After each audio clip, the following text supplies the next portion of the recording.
ಅತ್ಯಾಚಾರ ವಿಚಾರಕ್ಕೆ ಸಂಬಂಧಪಟ್ಟಂತೆ ಒಂದು ಕಡೆ SIT ರಚನೆ ಆಗಿದೆ.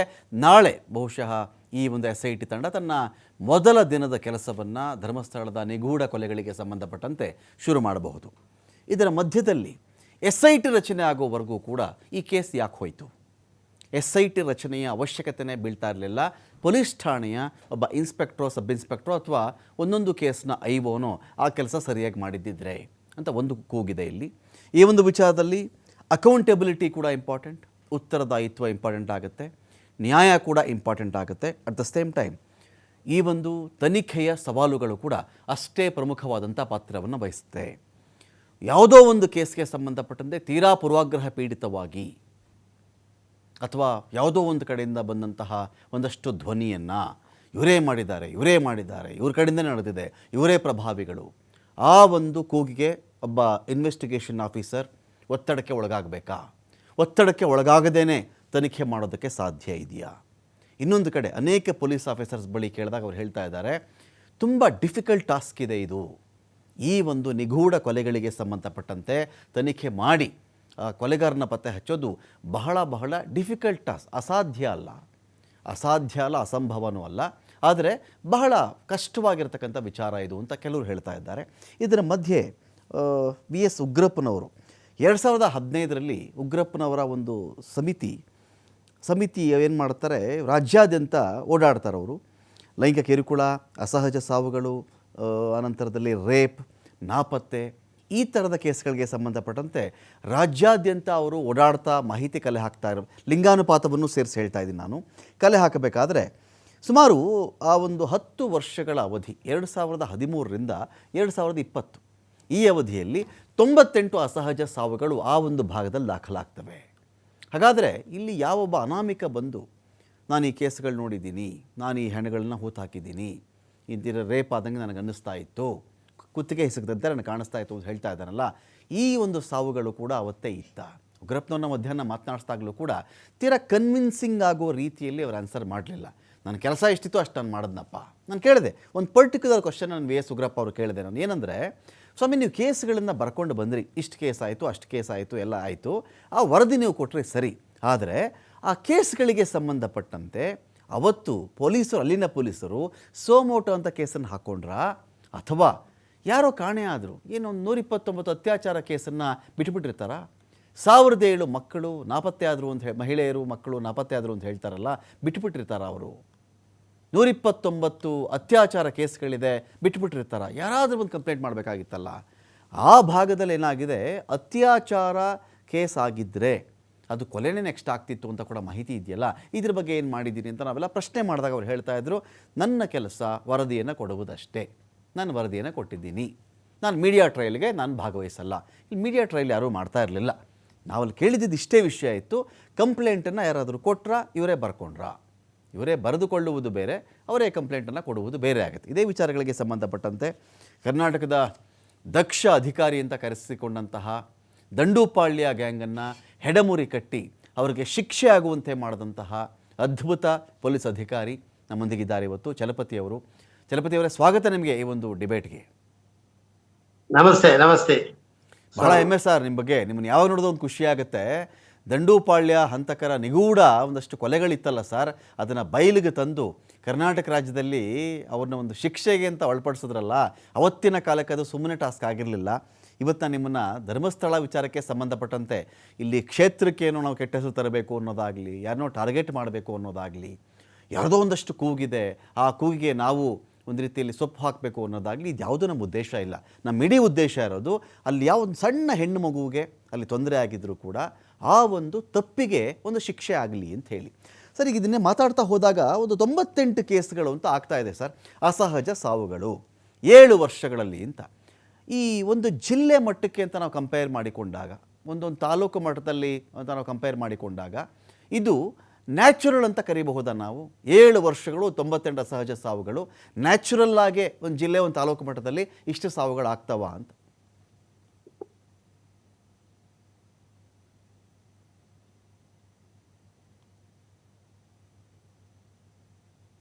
ಸರ್ ಕೇಳಿಸ್ತಾ ಇದೆ? ನನ್ನ ವಾಯ್ಸ್ ಕೇಳಿಸ್ತಾ ಇದೆ ನಿಮಗೆ ಚಲಪತಿ ಸರ್?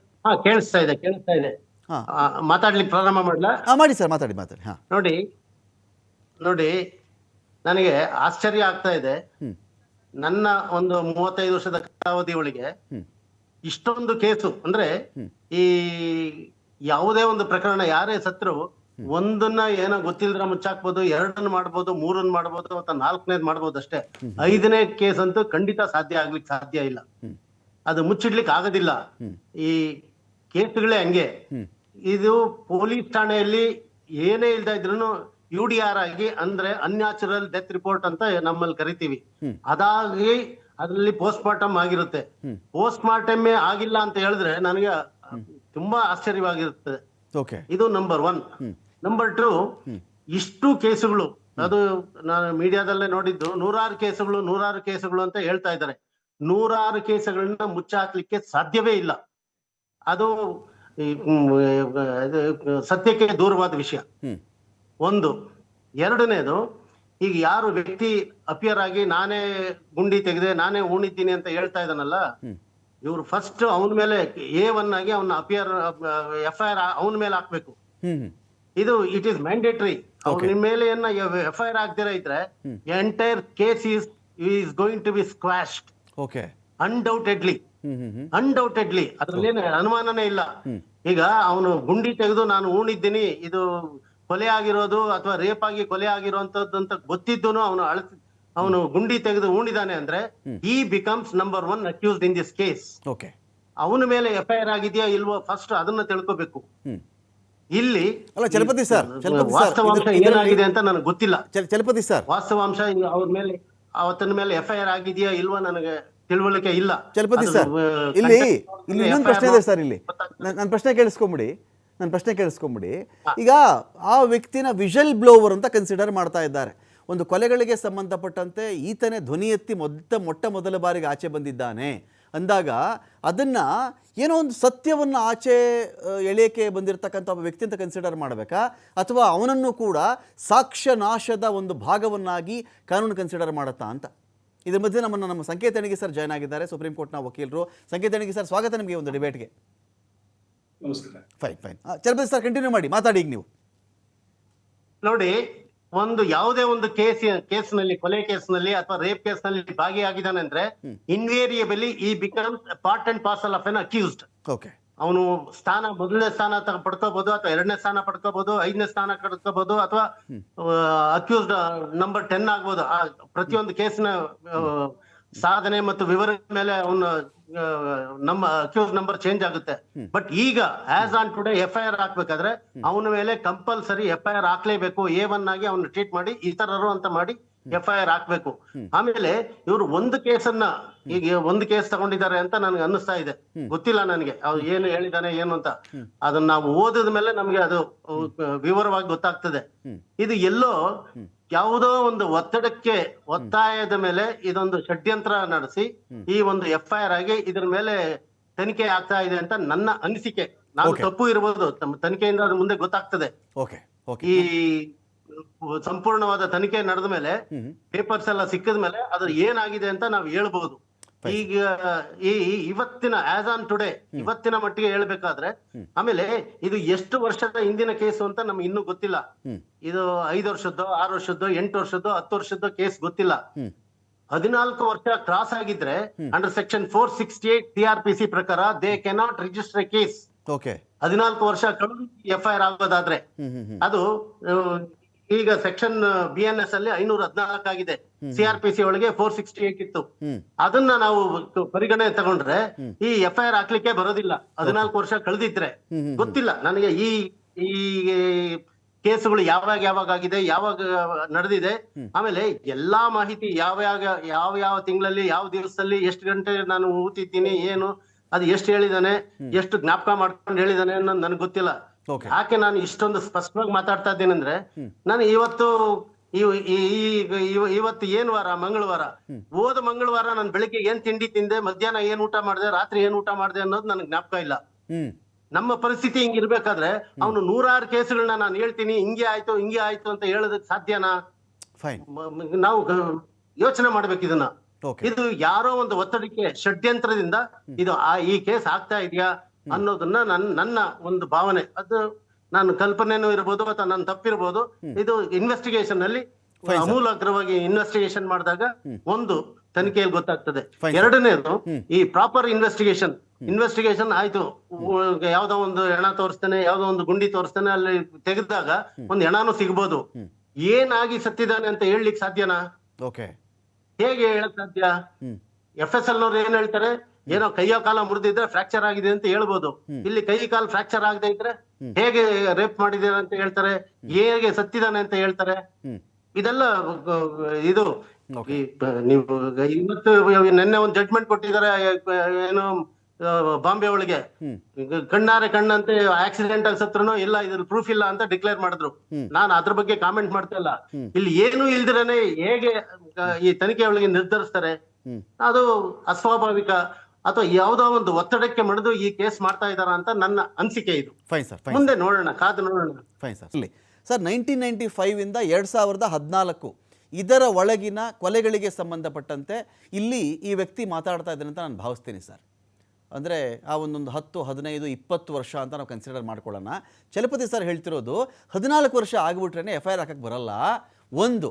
ಎರಡನೇದು, ಮೂಳೆ ಮುರಿದಿದ್ರೆ, ಗಾಯಗಳಾಗಿದ್ದರೆ, ಏಟಾಗಿದ್ದರೆ ಇದನ್ನು ನಾವು ಅಲ್ಲಿ ಪೋಸ್ಟ್ ಮಾರ್ಟಮ್ ರಿಪೋರ್ಟೋ ಅದನ್ನು ಮೂಳೆಗಳಿಗೆ DNA ಕೊಡೋದು, FSL ಕೊಡೋದು, ಏನೋ ಒಂದು ಆಗುತ್ತದು, ಅದಿರಲಿ.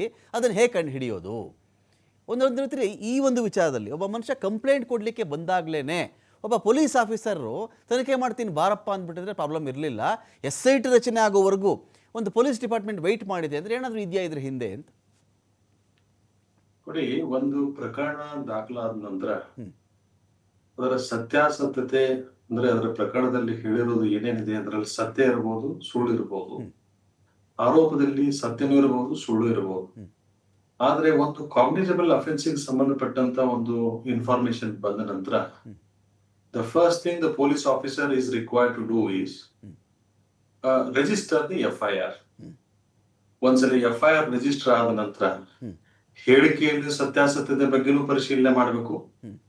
ಹೇಳಿಕೆ ಯಾರು ಕೊಟ್ಟಿದ್ದಾರೆ ಅವರ ಬ್ಯಾಕ್ ಗ್ರೌಂಡ್ ವೆರಿಫಿಕೇಶನ್ ಆಗ್ಲಿ ಅಥವಾ ಅವರ ಹಾವಭಾವಗಳಾಗ್ಲಿ ಅಥವಾ ಕ್ರಿಮಿನಲ್ ಆಂಟಿಸಿಡೆಂಟ್ಸ್ ಆಗ್ಲಿ ಮತ್ತೊಂದಾಗ್ಲಿ ಎಲ್ಲವನ್ನೂ ತನಿಖೆ ಮಾಡಿ ಅವರ ಹೇಳಿಕೆ ಆದ್ಯಂತ ಏನೇನು ವಿಚಾರವನ್ನು ಪ್ರಸ್ತಾಪ ಮಾಡಿದರೆ ಅದನ್ನೆಲ್ಲ ಒಂದು ಬಿಟ್ಟು 4 ಬಾರಿ ಆ ಪ್ರತಿಯೊಂದು ವಿಚಾರಗಳನ್ನು ಕೂಡ ಪರಿಶೀಲನೆ ಮಾಡಿ ಸುದೀರ್ಘ ತನಿಖೆಗೆ ಒಳಪಡಿಸಿದಾಗ ಅಥವಾ ವಿಚಾರಣೆಗೆ ಒಳಪಡಿಸಿದಾಗ ಹೇಳಿರುವ ವಿಚಾರಗಳನ್ನು ಸುದೀರ್ಘವಾಗಿ ತನಿಖೆಗೆ ಒಳಪಡಿಸಿದಾಗ ಮಾತ್ರ ಅದರಲ್ಲಿ ಇರುವಂತಹ ಸತ್ಯಾಸತ್ಯತೆ ಹಾಗೂ ಅದರಲ್ಲಿ ತನಿಖೆ ಆದ ನಂತರ ಅವರ ಹೇಳಿಕೆಗೆ ಮತ್ತು ತನಿಖೆಯಲ್ಲಿ ಪಡೆದ ನಂತರ ಸಾಕ್ಷಿಗಳಿಗೆ ಎಷ್ಟರ ಮಟ್ಟಿಗೆ ಪೂರಕವಾಗಿದೆ ಅನ್ನೋ ವಿಚಾರ ಮೇಲೆ ಅವರ ಹೇಳಿಕೆ ಅದು ಎಷ್ಟರ ಮಟ್ಟಿಗೆ ಕೋರ್ಟ್ ನಂಬಬಹುದು ಅಥವಾ ಅದನ್ನ ಪರಿಶೀಲನೆಗೆ ತೆಗೆದುಕೊಳ್ಬಹುದು ಅಥವಾ ಮುಂದೆ ತನಿಖೆ ಮುಂದುವರಿಸಬಹುದು ಅನ್ನೋದ್ರ ಬಗ್ಗೆ ವಿಚಾರ ಬರುತ್ತೆ.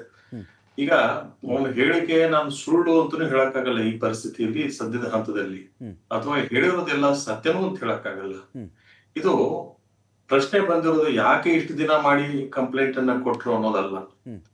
ಕಂಪ್ಲೇಂಟ್ ಕೊಡೋದಕ್ಕೆ ಅಥವಾ ಹೇಳಿಕೆಯನ್ನು ಕೊಡೋದಕ್ಕೆ ಆಗ್ಲಿ ಸಾಕಷ್ಟು ವಿಳಂಬ ಆದ್ರೂ ಕೂಡ ಸಮಂಜಸ ಕಾರಣಗಳಿದ್ರೆ ವಿಳಂಬನೆ ಒಂದು ಕಾರಣ ಆಗಲ್ಲ. ಇದರಲ್ಲಿ ಸಮಂಜಸ ಕಾರಣ ಅನ್ನೋದಕ್ಕೆ ಅಂದ್ರೆ ಒಂದು ಜೀವ ಬೆದರಿಕೆ ಇರ್ಬೋದು, ಅಥವಾ ಯಾರ್ದಾದ್ರೂ ಹೆದರಿಕೆಯಿಂದ, ಜೀವ ಹೆದರಿಕೆಯಿಂದ ಆಗಿರ್ಬೋದು, ಮತ್ತೊಂದು ಹೆದರಿಕೆಯಿಂದ ಆದ್ರೂ ಕೊಡದೇ ಇರ್ಬೋದು, ಅಥವಾ ಕಾನೂನಿನ ಅರಿವು ಇಲ್ಲದೇನೆ ಯಾಕಪ್ಪ ನಾವು ಈ ತರ ಕಂಪ್ಲೇಂಟ್ ಕೊಡ್ಬೇಕು ಅನ್ನೋದು ಗೊತ್ತಿಲ್ಲದೇನೆ ಕೆಲವೊಮ್ಮೆ ಇಗ್ನೋರೆನ್ಸ್ ದಿಂದ ಕೊಟ್ಟಿರದೇ ಇರ್ಬೋದು, ಅಥವಾ ಏನೋ ಕಾನೂನಿನ ಪ್ರಕ್ರಿಯೆಗಳ ಜ್ಞಾನ ಅಥವಾ ಅದರ ಬಗ್ಗೆ ಗಮನ ಇಲ್ದೇನೆ ತಾವೇ ತಮ್ಮಷ್ಟಕ್ಕೆ ತಾವೇ ಹುಡುಕಾಡಿ ಪ್ರಯತ್ನವನ್ನು ಸಾಕಷ್ಟು ಮಾಡಿ ಕೊನೆಗೆ ಸಿಗದೇ ಇದ್ದಾಗ, ಯಾರು ಕಳೆದು ಹೋಗಿರ್ತಾರೆ ಅವ್ರ ಕಾಣೆಯಾದವರು ಸಿಗದೇ ಇದ್ದಾಗ ಕೈ ಚೆಲ್ಲಿ ಕುಳಿತಿರುವಂತ ಸಾಕಷ್ಟು ಉದಾಹರಣೆಗಳು ಇರ್ತವೆ. ಹಾಗಾಗಿ ನಾವು ವಿಳಂಬವಾಗಿ ಕಂಪ್ಲೇಂಟ್ ಕೊಟ್ಟಿದ್ದಾರೆ ಅಂದ ಮಾತ್ರಕ್ಕೆ ಅವರ ಹೇಳಿಕೆಯಲ್ಲಿ ಸತ್ಯ ಇಲ್ಲ ಅಥವಾ ಹೇಳಿಕೆ ಎಲ್ಲ ಸುಳ್ಳಿನಿಂದ ಕೂಡಿರೋದು ಅನ್ನೋದು ತಪ್ಪಾಗ್ತದೆ. ಇವೆಲ್ಲ ತನಿಖೆ ನಂತರ ಸಿಗಬೇಕಾಗಿರುವಂತ ಮಾಹಿತಿಗಳು. ಹಾಗಾಗಿ ವಿಳಂಬ ಒಂದೇ ಒಂದು ಕಾರಣದಿಂದ ಒಂದು ಗಂಭೀರವಾದ ಆರೋಪ, ಕಾಗ್ನಿಸಬಲ್ ಅಫೆನ್ಸ್ ಅಂತ ಮೇಲ್ಔಟ್ ಆಗಿರುವಂತ ಒಂದು ಆರೋಪದಲ್ಲಿ ಅದನ್ನ ಅಷ್ಟೇ ಸುಲಭವಾಗಿ ಅಲ್ಲಗಳೆಯೋದಕ್ಕೆ ಆಗೋದಿಲ್ಲ ಅಂತ ನನ್ನ ಅಭಿಪ್ರಾಯ. ತನಿಖೆ ಆಗ್ಬೇಕಾಗಿರುವಂತ ವಿಚಾರಣೆ ಇದು. ತನಿಖೆ ಆಗ್ಲಿ, ಸತ್ಯಾಸತ್ಯತೆ ಬರ್ಲೇಬೇಕು ಹೊರಗಡೆ. ಅವನ ಹೇಳಿಕೆಯ ಸತ್ಯಾಸತ್ಯತೆನೂ ಬೇಕು. ಯಾರು ಹೋಗಿ ಕೋರ್ಟ್ ಮುಂದೆ ಸ್ಟೇಟ್ಮೆಂಟ್ ಕೊಟ್ಟಿದ್ದಾರೆ, ಮ್ಯಾಜಿಸ್ಟ್ರೇಟ್ ಮುಂದೆ ಸ್ಟೇಟ್ಮೆಂಟ್ ಕೊಟ್ಟಿದ್ದಾರೆ, ಅವರ ಹೇಳಿಕೆಯ ಸತ್ಯಾಸತ್ಯತೆಯ ವಿಚಾರನೂ ತನಿಖೆ ಆಗ್ತದೆ, ಕರೆಕ್ಟ್. ಅಥವಾ ಅವ್ರು ಹೇಳಿದ್ದೆಲ್ಲ ಸತ್ಯ ಇದ್ರೂ ಕೂಡ ಅದು ಹೇಳಿರೋ ಮಾಹಿತಿಗಳ ಸತ್ಯಾಸತ್ಯತೆ ಕೂಡ ವಿಚಾರ. ಬಟ್ ತನಿಖೆ ಆದ್ರೆ ಸಾಕಷ್ಟು ವಿಚಾರಗಳಿಗೆ ಅಂತಿಮ ತೆರೆ ಎಳಿಬಹುದು ಅಂತ ನನ್ನ ಅಭಿಪ್ರಾಯ. ಮತ್ತು ಖಾಡ ಬಿಗ್ ಫೈಟ್ ವಿಶೇಷ ನಾನು ಮತ್ತೆ ಮುಂದುವರಿಸ್ತಾ ಇದ್ದೀನಿ. ಚಲಪತಿ ಸರ್, ನನ್ನ ಪ್ರಶ್ನೆ ಇರುತ್ತೆ ಇದೀಗ. ಚಲಪತಿ ಸರ್, ಆಡಿಯೋ ಅನ್ಮ್ಯೂಟ್ ಮಾಡ್ಕೊಳ್ಳಿ ನೀವು. ಅನ್ಮ್ಯೂಟ್ ಮಾಡ್ಕೊಂಡು ನನ್ನೊಂದು ಪ್ರಶ್ನೆ ಇದೆ ಇಲ್ಲಿ. ಏನಂದರೆ, ಈಗ 98 ಅಸಹಜ ಸಾವುಗಳು ಸರಿ ಸುಮಾರಾಗಿ ಒಂದು 7 ವರ್ಷಗಳಿಗೆ ಸಂಬಂಧಪಟ್ಟಂತೆ ನಾನು ಮಾತ್ರ ಮಾತಾಡ್ತಾ ಇದ್ದೀನಿ. ಇದು 2013ರಿಂದ 2020 ಆಯಿತು. ಇದರಲ್ಲಿ ಯಾವ ವ್ಯಕ್ತಿ ಆಚೆ ಬಂದಿದ್ದಾನೋ ಅವನು 95ರಿಂದ 2013-12ವರೆಗೂ ಕೊಲೆಗಳ ಬಗ್ಗೆ ಅಥವಾ ಅಪರಿಚಿತ ಶವಗಳು, ಒಂದಷ್ಟು ಅತ್ಯಾಚಾರ ಆಗಿತ್ತು ಅಂಥೇಳಿ ಅವನು ಕ್ಲೈಮ್ ಮಾಡ್ತಾ ಇದ್ದಾನೆ. ಇಟ್ಕೊಳ್ಳೋಣ ಅದನ್ನು ಒಂದು ಕಡೆ, ಅದನ್ನು ಆ ಭಾಗವನ್ನು ಇಟ್ಕೊಳ್ತೀನಿ. ಇಲ್ಲಿ ಪ್ರಶ್ನೆ ಏನು ಅಂತ ಹೇಳಿದ್ರೆ, ಒಬ್ಬ ಕಾಣೆ ಆಗಿರಲಿ, ಒಂದು ಅತ್ಯಾಚಾರ ಆಗಿರಲಿ, ಆತ್ಮಹತ್ಯೆ ಮಾಡಿಕೊಂಡಿರಲಿ, ಆ ಒಂದು ಪ್ರದೇಶಕ್ಕೆ ಸಂಬಂಧಪಟ್ಟಂಥ ಪೊಲೀಸ್ ಠಾಣೆಯಲ್ಲಿ ಯಾರಾದರೂ ಬಂದು ದೂರಾದರೂ ಕೊಟ್ಟಿರಲಿ, ದೂರು ಕೊಡದೇ ಇದ್ದರೆ ಅಲ್ಲಿನ ಪೊಲೀಸರು ಯಾರೋ ಕೊಲೆ ಮಾಡಿಬಿಟ್ಟಿದ್ದಾರೆ ಅಂತನೋ, ಯಾರೋ ನದಿಗೆ ಹಾರಿಬಿಟ್ಟಿದ್ದಾರೆ ಅಂತನೋ, ಯಾರೋ ಕ್ಷೌರಿಕ ಇದ್ದ, ಕೂಲಿ ಕಾರ್ಮಿಕ ಇದ್ದ, ನಿರ್ಗತಿಕ ಇದ್ದ, ಅನಾಥ ಇದ್ದ, ಸತ್ತೋದ ಅಂತ ಅವರು ಅದು ರಿಜಿಸ್ಟರ್ ಮಾಡಿರಬೇಕಲ್ಲ. ಅದು ಅವಾಗ ಕಂಪ್ಲೇಂಟ್ ಅಂತ ಆಗಲ್ವಾ? ಅದು ಸೋಮೋಟೋ ಕೇಸ್ ಅಂತ ಆಗಲ್ವಾ? ಅದು ದೂರು ಅಂತ ಆಗಬಾರ್ದಾ? ಮೊನ್ನೆ ಓದ್ತಾ ಇದ್ದೆ ಸರ್ ನಾನು, ಬೆಂಗಳೂರಲ್ಲಿ ಸರಿಸುಮಾರಾಗಿ SBI ಬ್ಯಾಂಕ್ಗೆ 8 ಕೋಟಿ ರೂಪಾಯಿ ವಂಚನೆ ಮಾಡಿ 20 ವರ್ಷಗಳ ನಂತರದಲ್ಲಿ ಗುರುತು ಚೇಂಜ್ ಮಾಡ್ಕೊಂಡಿದ್ದಾರೆ, ಹೆಸರು ಚೇಂಜ್ ಮಾಡ್ಕೊಂಡಿದ್ದಾರೆ, ವಿಳಾಸ ಚೇಂಜ್ ಮಾಡ್ಕೊಂಡಿದ್ದಾರೆ, ಐಡೆಂಟಿ ಕಾರ್ಡ್ ಚೇಂಜ್ ಮಾಡ್ಕೊಂಡಿದ್ದಾರೆ. ಬೇರೆ ರಾಜ್ಯದಲ್ಲಿ 20 ವರ್ಷಗಳಾದ್ಮೇಲೆ ಅವ್ರನ್ನ ಅರೆಸ್ಟ್ ಮಾಡಿದ್ದಾರೆ ಸರ್. ಸೊ ಈ ಕೇಸ್ ಹೇಗೆ ಈಗ ಅಂತ.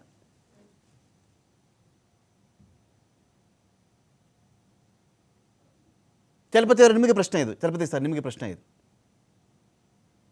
ನೋಡಿ, ಪ್ರತಿಯೊಂದು ಕೇಸ್ನಲ್ಲೂ 100ಕ್ಕೆ ಎಲ್ಲ ಒಂದು 2 ಅಥವಾ 3 ಕೇಸು ಅಂದ್ರೆ ಅದನ್ನ ಯಾರು ಗತಿ ಇಲ್ದಿರ ಎಲ್ಲೋ ರೋಡ್ ನಲ್ಲಿ ಸತ್ತ ಅನ್ನೋರು ಒಬ್ರು ಇಬ್ರು ಅಥವಾ 3 ಜನ 4 ಜನದ ಕೇಸ್ ರಿಜಿಸ್ಟರ್ ಆಗದೆ ಇರ್ಬೋದು. ಇನ್ನ ಪ್ರತಿಯೊಂದು ಕೇಸಲ್ಲೂ ಏನು ಇಲ್ದ ಇದ್ರು ಮಿಸ್ಸಿಂಗ್ ಕೇಸ್ ಅಂತೂ ಇನ್ವೇರಿಯಬಲಿ ಕೇಸ್ ರಿಜಿಸ್ಟರ್ ಆಗಿರ್ಲೇಬೇಕು. It is mandatory. ಹಾಗೆ ಆಗಿರುತ್ತೆ. ಯಾರು ಏನಾದ್ರೂ ಹೇಳಿ, ಅದು ನಾನು ಖುದ್ದು ಸ್ವತಃ ನಾನು ತನಿಖೆ ಮಾಡೋದ್ರಿಂದ ನನಗೆ ಅದರ ಅನುಭವ ಇದೆ. ಆ ತನಿಖೆ ಕಾಲದಲ್ಲಿ ಎಲ್ಲೆಲ್ಲಿ ಯಾರ್ಯಾರು ಕಾಣೆ ಆಗಿರ್ತಾರೆ, ಅದು ಮುದುಕರಾಗಿರ್ಬೋದು, ಚಿಕ್ಕೋರಾಗಿರ್ಬೋದು, ದೊಡ್ಡವರಾಗಿರ್ಬೋದು, ಹೆಣ್ಮಗು ಆಗಿರ್ಬೋದು, ಗಂಡು ಮಗು ಆಗಿರ್ಬೋದು.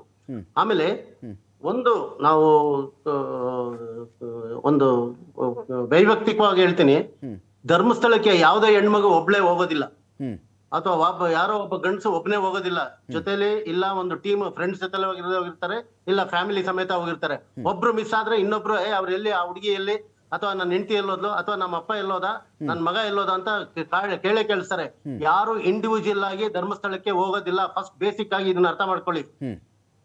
ಇದರ ಹಿಂದೆ ಅಂದ್ರೆ ಈಗ ನಾವೇ ಅಷ್ಟೇ, ಈಗ ನಾವು ಫ್ಯಾಮಿಲಿ ಹೋಗ್ಬೇಕಾದ್ರೆ, ಧರ್ಮಸ್ಥಳಕ್ಕೆ ಹೋಗ್ಬೇಕಾದ್ರೆ, ಉಡುಪಿಗೆ ಹೋಗ್ಬೇಕಾದ್ರೆ, ತಿರುಪತಿಗೆ ಹೋಗ್ಬೇಕಾದ್ರೆ ಒಂದು ಕಾರ್ನಲ್ಲಿ 4 ಜನ ಹೋಗ್ತೀವಿ. ಏನು ಇಲ್ದಾದ್ರೆ ಫ್ರೆಂಡ್ಸ್ ಜೊತೆ ಆದ್ರೂ ಹೋಗ್ತೀವಿ, ಇಲ್ಲ ಫ್ಯಾಮಿಲಿ ಸಮೇತ ಹೋಗ್ತೀವಿ. ಒಬ್ರು ಕಾಣೆ ಆದ್ರೆ ಇನ್ನೊಬ್ರು ಹೇಳೋದಿಲ್ವಾ? It is a common sense. This is a common sense. ನಾನು ಹೇಳ್ತಾ ಇರೋದು ನಿಮ್ಗೆ ಅರಿವು, ಅದು ಎಷ್ಟರ ಮಟ್ಟಿಗೆ ಅದು ಮನದಾಟ ಆಗುತ್ತೋ ಏನೋ. ಆ ಕ್ಷಣವೇ ಅವರು ಇಂಥ ನಮ್ ಜೊತೆಲಿ ಮಿಸ್ ಆಗಿದ್ದಾನೆ, ಅಥವಾ ಇಂಥ ವ್ಯಕ್ತಿ ಮಿಸ್ ಆಗಿದ್ದಾರೆ, ನನ್ನ ಹೆಂಡತಿ ಬಂದಿಲ್ಲ, ನನ್ನ ಮಗಳು ಬಂದಿಲ್ಲ ಅಂತ ಹೋಗಿ ಠಾಣೆಗೆ ದೂರು ಮ್ಯಾಂಡೇಟರಿ ಕೊಡ್ತಾರೆ. ಅಲ್ಲಿ ಕೊಡ್ಲಿಲ್ಲ ಅಂದ್ರೂ ಅವ್ರ ಊರ್ಗ್ ಹೋಗಾದ್ರು, ಇನ್ನು ನಾವು ಧರ್ಮಸ್ಥಳಕ್ಕೆ ಹೋಗಿದ್ವಿ, ಅಲ್ಲಿ ಕಾಣೆ ಆಗಿದ್ದಾರೆ ಅಂತ ಕೊಡ್ಲೇಬೇಕು. ಹಂಗೆ ಎಷ್ಟು ಕೇಸ್ ರಿಜಿಸ್ಟರ್ ಆಗಿದೆ ವಿವರ ತೆಗಿರಿ, ತೋರ್ಸಿ ನೋಡೋಣ ಎಷ್ಟು ಏನಾಗಿದ್ದಾರೆ. ಅವರು ಅಷ್ಟಾದ್ಮೇಲೆ ಆ ಹೆಣದ್ದು ಆಗ್ಲೇನೆ ಪತ್ತೆ ಮಾಡಿ ಹೇಳ್ಬೇಕಲ್ಲ. ನಾನು ಇನ್ವೆಸ್ಟಿಗೇಷನ್ ಅಲ್ಲಿ ಇನ್ವಾಲ್ವ್ ಆಗಿರೋದ್ರಿಂದ ನಾನು ಈ ರೀತಿ ಮಾತಾಡ್ತಾ ಇದ್ದೀನಿ. I am talking with an authoritative experience. ಸುಮ್ನೆ ಏನೋ ಮಾತಾಡ್ಬೇಕು ಅಂತ ನಾನು ಮಾತಾಡ್ತಾ ಇಲ್ಲ.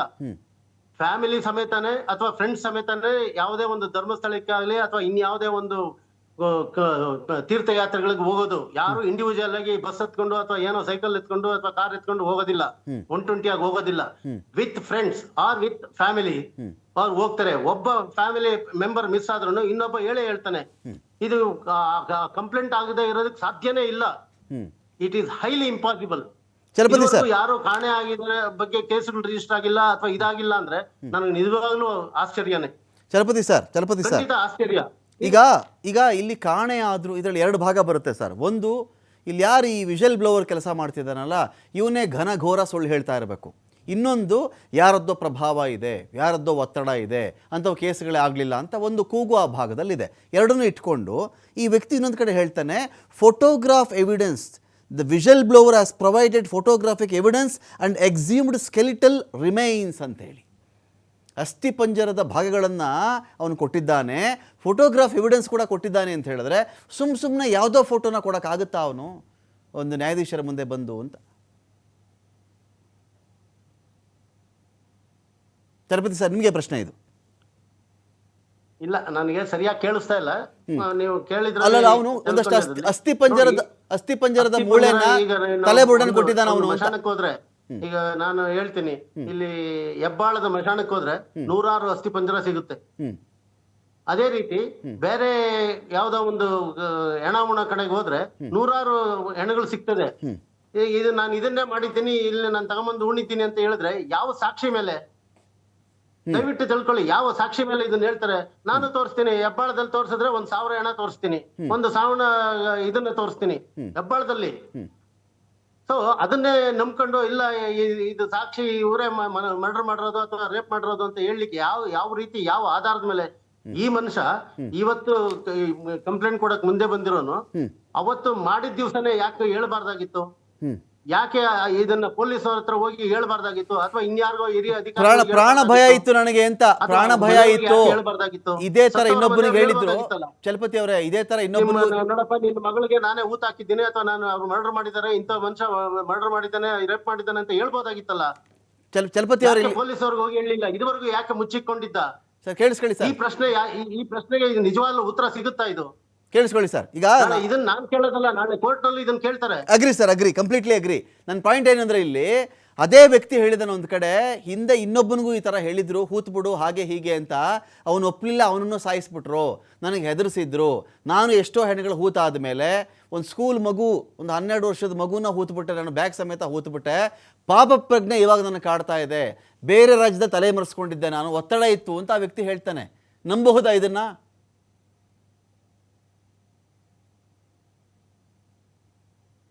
ಚಲಪತಿ ಸರ್, ನೀವು ಮಾತಾಡೋದು ಸರಿಯಾಗಿ ಕೇಳಿಸ್ತಾ ಇಲ್ಲ ನನಗೆ. ಹೌದಾ? ಪ್ರಶ್ನೆ ಅಲ್ಲಲ್ಲ, ಈಗ ನನಗೆ ಪಾಪ ಪ್ರಜ್ಞೆ ಕಾಡ್ತಾ ಇತ್ತು, ತಲೆ ಮರೆಸ್ಕೊಂಡ್ಬಿಟ್ಟಿದ್ದೆ ನಾನು ಅಂತ. ಯಾವುದೇ ಕಾರಣಕ್ಕೂ ಮನೆಯವರು ಕಂಪ್ಲೇಂಟ್ ಕೊಡದೇ ಇರಲಿಕ್ಕೆ ಸಾಧ್ಯನೇ ಇಲ್ಲ. ಕೊಟ್ಟಿರ್ತಾರೆ. ಒಂದು. ಎರಡನೇದು, ಈ ಮನುಷ್ಯ ಇವತ್ತು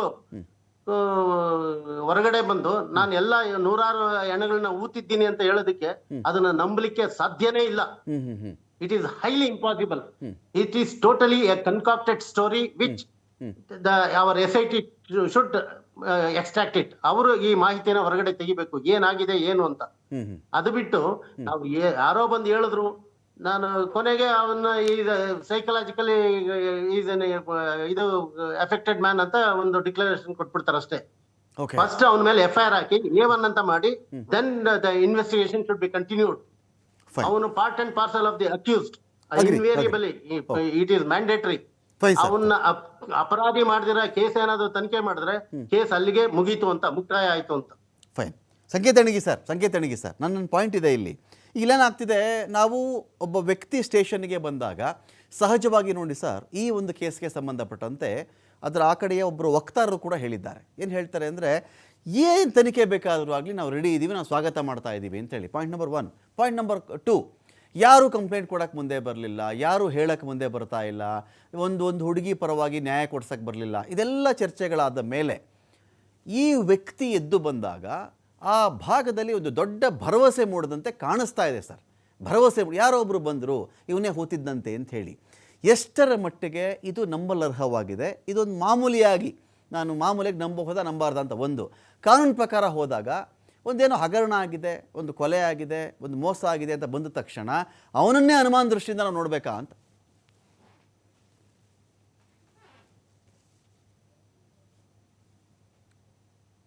ಈಗ ನನಗೆ ಪ್ರಶ್ನೆ ಪೂರ್ತಿ ಕೇಳಲಿಲ್ಲ, ನನಗೆ ಎಷ್ಟು ಕೇಳಿದ್ ಮಾತ್ರ ನಾನು ಉತ್ತರ ಹೇಳಬಲ್ಲೆ.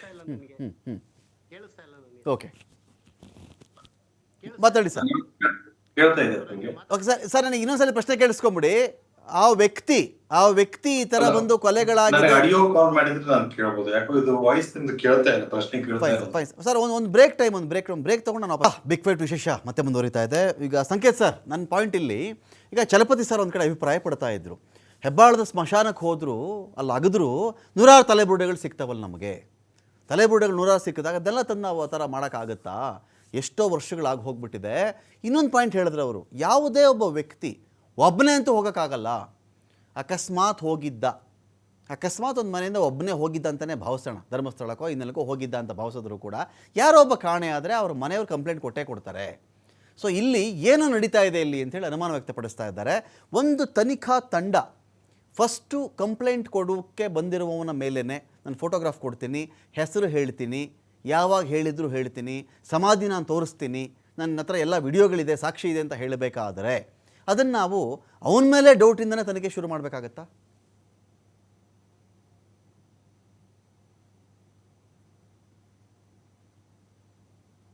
ಸಂಖ್ಯೆ ಸರ್ ಕೇಳಿಸ್ತಾ ನನ್ನ ವಾಯ್ಸು? ಈಗ ಕೇಳ್ತಾ ಇದೆ. ಈಗ ಒಬ್ಬ ಮನುಷ್ಯ ಯಾರೇ ಆಗ್ಲಿ ಬಂದು ಕೋರ್ಟ್ ಮುಂದೆ ಅವ್ನು ಹೇಳಿಕೆ ಕೊಟ್ಟ ಅಂತಂದ್ರೆ, ಮ್ಯಾಜಿಸ್ಟ್ರೇಟ್ ಮುಂದೆ ಹೇಳಿಕೆ ಕೊಟ್ಟ ಅಂತಂದ್ರೆ, ಅವನ ಹತ್ರ ಸಾಕ್ಷಿ ಇದೆ ಅಂತ ಎಲ್ಲ ತೆಗೆದುಕೊಂಡು ಅಥವಾ ಫೋಟೋಗ್ರಾಫ್ ಆಗ್ಲಿ ಮತ್ತೊಂದಾಗ್ಲಿ ಕೋರ್ಟ್ ಮುಂದೆ ಹಾಜರುಪಡಿಸಿದಾಗ, it is not just a complaint of the statement, it is a statement before magistrate which is having a credible value. ನೀವು ಪೊಲೀಸರ ಮುಂದೆ ಮಾಡಿರೋ ಸ್ಟೇಟ್ಮೆಂಟ್ಗೆ, ಕೋರ್ಟ್ ಮುಂದೆ ಮ್ಯಾಜಿಸ್ಟ್ರೇಟ್ ಮುಂದೆ ಮಾಡಿರೋ ಸ್ಟೇಟ್ಮೆಂಟ್ಗೆ ತುಂಬಾ ವ್ಯತ್ಯಾಸ ಬರುತ್ತೆ. ಅಷ್ಟು ಸುಲಭವಾಗಿ ಆ ಸ್ಟೇಟ್ಮೆಂಟ್ ನಲ್ಲಿ ಸುಳ್ಳಿದೆ ಅನ್ನೋದಾಗ್ಲಿ, ಅಥವಾ ಅದಕ್ಕೆ ತನಿಖೆನೇ ಆಗಬಾರ್ದು ಅನ್ನೋದಾಗ್ಲಿ, ಅಥವಾ ವಿಳಂಬ ಆಗಿದೆ ಇದರಲ್ಲಿ ಅದಕ್ಕೆ ಯಾವುದೇ ತನಿಖೆ ಮುಂದುವರಿಬಾರ್ದು ಅನ್ನೋದಾಗ್ಲಿ, ಅದು ಬಾಲಿಶ ಹೇಳಿಕೆ ಆಗ್ತದೆ. ಅದು ಕಾನೂನು ಪ್ರಕಾರ ಊರ್ಜಿತವಲ್ಲದ ವಿಚಾರ. ಈಗ ಒಂದು ಬಾರಿ ಅವರು 164 ಸ್ಟೇಟ್ಮೆಂಟ್ ಬಂದ ನಂತರ ಅದಕ್ಕೆ ಸಂಬಂಧಪಟ್ಟಂತ ಪೂರಕ ದಾಖಲೆಗಳನ್ನು ನಾನು ಕೊಡ್ತೀನಿ ಅಂತ ಅವನು ಹೇಳಿದ ನಂತರ ತನಗೆ ಸೂಕ್ತ ರಕ್ಷಣೆ ಕೊಡಬೇಕು, ಈಸ್ ಎ ವಿಸಿಲ್ ಬ್ಲೋವರ್ ಅಂತ ಅವನು ಹೇಳಬೇಕಾದಾಗ ಥ್ರೆಶೋಲ್ಡ್ ಗೆ ಅವನ ಸ್ಟೇಟ್ಮೆಂಟ್ ಅನ್ನ ಕಿತ್ತಾಕೋದಕ್ಕೆ ಬರೋದಿಲ್ಲ. It cannot be rejected. First he should be subjected to detailed interrogation, number 1. Every information which he is going to reveal, ಅವನು ಏನೇನ್ ಮಾಹಿತಿ ಕೊಡ್ತಾನೆ ಎಲ್ಲವನ್ನೂ ಕಲೆ ಹಾಕಬೇಕು. ಯಾವ್ಯಾವ ವಿಚಾರಕ್ಕೆ ಸಂಬಂಧಪಟ್ಟಂಗೆ ಏನೇನ್ ಹೇಳ್ತಾನೆ ಆ ದಿಕ್ಕಿನಲ್ಲೂ ಕೂಡ ವಿಚಾರಣಾ ಅಥವಾ ತನಿಖೆ ಕೈಗೊಳ್ಳಬೇಕು. ಬೇರೆ ಬೇರೆ ತಂಡಗಳಿಂದ, ಒಂದು ಬೇರೆ ಬೇರೆ ಆಯಾಮಗಳಿಂದನೂ ಕೂಡ, ಒಂದು ನಾಪತ್ತೆಯಾದವರ ಸಂಖ್ಯೆ ಅಥವಾ ನಾಪತ್ತೆಯಾದವರ ವಿಚಾರಗಳು, ಅಥವಾ ಯಾರ್ಯಾರು ನಾಪತ್ತೆ ಈ ಜಾಗದಲ್ಲಿ ಬಂದಾಗಿದ್ದಾರೆ ಅನ್ನೋದ್ರ ಬಗ್ಗೆ ಮಾಹಿತಿ ಪೊಲೀಸ್ ಸ್ಟೇಷನ್ ಇಂದ ಆಗ್ಲಿ, ಅಥವಾ ದೂರದಾರರು ಏನಾದ್ರೂ ಈಗಾಗಲೇ ದೂರ ಅದನ್ನ ಸಲ್ಲಿಸಿದ್ದಲ್ಲಿ ಬೇರೆ ಬೇರೆ ಪೊಲೀಸ್ ಸ್ಟೇಷನ್ ಅಡಿಯಲ್ಲಿ ಅದಕ್ಕೆ ಸಂಬಂಧಪಟ್ಟಂತ ಮಾಹಿತಿಗಳನ್ನ ಕಲೆ ಹಾಕೋದಾಗ್ಲಿ, ಅಥವಾ ಈಗಾಗಲೇ ಪೋಸ್ಟ್ ಮಾರ್ಟಮ್ ಆಗಿರುವಂತ ವಿಚಾರಗಳು ಕೆಲವೊಂದು ಇರ್ತವೆ, ಆಗದೆ ಇದ್ದಂತ ಕೆಲವೊಂದು ವಿಚಾರಗಳು ಇರ್ತವೆ, ಕೆಲವೊಂದು ಶವಗಳು ಸಿಕ್ಕಿರ್ತವೆ, ಪೊಲೀಸ್ ಸ್ಟೇಷನ್ ಅಲ್ಲಿ ಎಷ್ಟು ರಿಪೋರ್ಟ್ ಆಗಿದ್ದಾವೆ ಕೇಸು ಅನ್ನೋದ್ರ ಬಗ್ಗೆ ಆಗ್ಲಿ, ಪಂಚಾಯಿತಿಯಲ್ಲಿ ಏನೇನ್ ನಮೂದಾಗಿದೆಯೋ ಅನ್ನೋದಾಗ್ಲಿ, ಸ್ಥಳೀಯರ ಹೇಳಿಕೆಯನ್ನ ಪಡೆಯೋದಾಗ್ಲಿ. ಈಗ ನೋಡಿ, ಒಂದು ನಿಮ್ಗೆ ಸೂಕ್ಷ್ಮವಾದ ವಿಚಾರ ಹೇಳ್ತಾರೆ, ಅತಿ ಸೂಕ್ಷ್ಮ ಅಂತ ಹೇಳ್ಬಹುದು. ನಾನು ಮಾಧ್ಯಮದಲ್ಲಿ ಹೇಳೋದು ಸ್ವಲ್ಪ ಕಷ್ಟ ಆಗ್ತಿದೆ, ಆದ್ರೂ ಹೇಳ್ತೀನಿ. ಈಗ ವಿಧಿವತ್ತಾಗಿ ಶವ ಸಂಸ್ಕಾರ ಮಾಡಿದ ರೀತಿ ಏನಿರುತ್ತೆ ಅಂದ್ರೆ, ಹೆಣಗಳನ್ನ ಶವ ಸಂಸ್ಕಾರ ಮಾಡಬೇಕಾದಾಗ ಅದ್ರ ರೀತಿ ಹೂತಿರೋದು ಅಂತ ನಾವೇನ್ ಹೇಳ್ತೀವಿ. ವಿಧಿವತ್ತಾಗಿ ಮಾಡಿದಾಗ ಅದರ ಮಾಡಿದ ಪದ್ಧತಿ, ಅಥವಾ ಯಾವ ಆಂಗಲ್ ನಲ್ಲಿ ಯಾವ ಪೋಸ್ಚರ್ ನಲ್ಲಿ ಹೆಣವನ್ನು ಅದರಲ್ಲಿ ಇಟ್ಟಿರ್ತಾರೆ ಅನ್ನೋದನ್ನ ನೀವು ಗಮನಿಸಿದ್ರೆ, ಯಾವುದೇ ವಿಧಿ ಇಲ್ಲದೇನೆ ಅನೌಪಚಾರಿಕವಾಗಿ ಕಾಟಾಚಾರಕ್ಕಾಗಿ ಅಥವಾ ಯಾವುದೋ ಒತ್ತಡಕ್ಕಾಗಿ ಏನೋ ಕೊಲೆ ಮಾಡಿ ಅಥವಾ ಮತ್ತೊಂದು ಮಾಡಿ ಈ ಹೆಣವನ್ನು ಹೂತಿರೋದಕ್ಕಾಗ್ಲಿ ಸಾಕಷ್ಟು ವ್ಯತ್ಯಾಸ ಇರ್ತದೆ. ಆ ಹೆಣದ ಪೋಸ್ಚರ್ ಏನಿರ್ತದೆ, ಸ್ಕೆಲೆಟನ್ ಪೋಸ್ಚರ್ ಅಂತ ಏನಿರುತ್ತೆ, ದಟ್ ಈಸ್ ಮೋಸ್ಟ್ ಇಂಪಾರ್ಟೆಂಟ್. ಯಾಕಂದ್ರೆ ವಿಧಿವತ್ತಾಗಿ ಮಾಡದೇ ಇದ್ದಂಥದ್ದು ಏನಿರುತ್ತೆ, ಯಾವ್ದೋ ತರ ಎಸದವ್ರ ತರ ಏನಿರುತ್ತೆ, ಬಾಡಿ ಪೋಸ್ಚರ್ ಏನಿರುತ್ತೆ, ಅದರ ಮೇಲೆ ಇದು ಶವ ಸಂಸ್ಕಾರ, ಇದು ಸಾಮಾನ್ಯವಾಗಿ ಸಹಜವಾಗಿರುವಂತ ಶವ ಸಂಸ್ಕಾರನೋ ಅಥವಾ ಒತ್ತಾಯ ಪೂರ್ವಕವಾಗಿ ತರಾತುರಿಯಲ್ಲಿ ನಡೆದಿರುವ ಶವ ಸಂಸ್ಕಾರವೋ ಅನ್ನೋದು ಮೊದಲಿಗೆ ತಿಳಿದು ಬಿಡ್ತದೆ. ಅಷ್ಟ್ರ ಮೇಲೆ ಮೊದಲೇ ತಿಳಿಯೋದು. ಯಾಕಂದ್ರೆ ಬೇರೆ ಬೇರೆ ಕೇಸ್ಗಳಲ್ಲಿ ನಾವು ನೋಡ್ತಾ ಇರ್ತೀವಿ, ಸಾಕಷ್ಟು ಕೇಸ್ಗಳಲ್ಲಿ ಪ್ರತಿನಿತ್ಯ ಆ ಶವ ಅಸ್ಥಿ ಪಂಜರ ಸಿಕ್ಕಿರೋ ಪೋಸ್ಚರ್ ಏನಿದೆಯಲ್ಲ, ದಟ್ ಸ್ಪೀಕ್ಸ್ ಮ್ಯಾಕ್ಸಿಮಮ್. ಅದು ಒಂದು.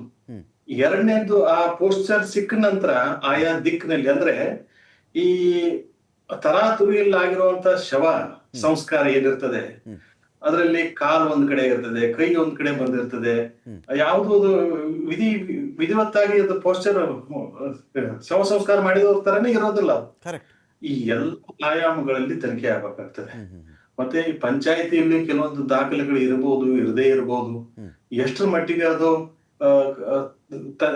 ಮಾಹಿತಿ ಏನಿದೆ ಪಂಚಾಯತಿಯಲ್ಲಿ ಇರುವಂತ ದಾಖಲೆಗಳಾಗ್ಲಿ ಸತ್ಯಾಸತ್ಯತೆಯಿಂದ ಕೂಡಿದಾವೆ ಅನ್ನೋದಾಗ್ಲಿ ಅಥವಾ ಅಸತ್ಯದಿಂದ ಕೂಡಿದಾವೆ, ಎಲ್ಲ ಆಂಗಲ್ಗಳಲ್ಲಿ ತನಿಖೆ ಆಗ್ಬೇಕಾಗ್ತದೆ.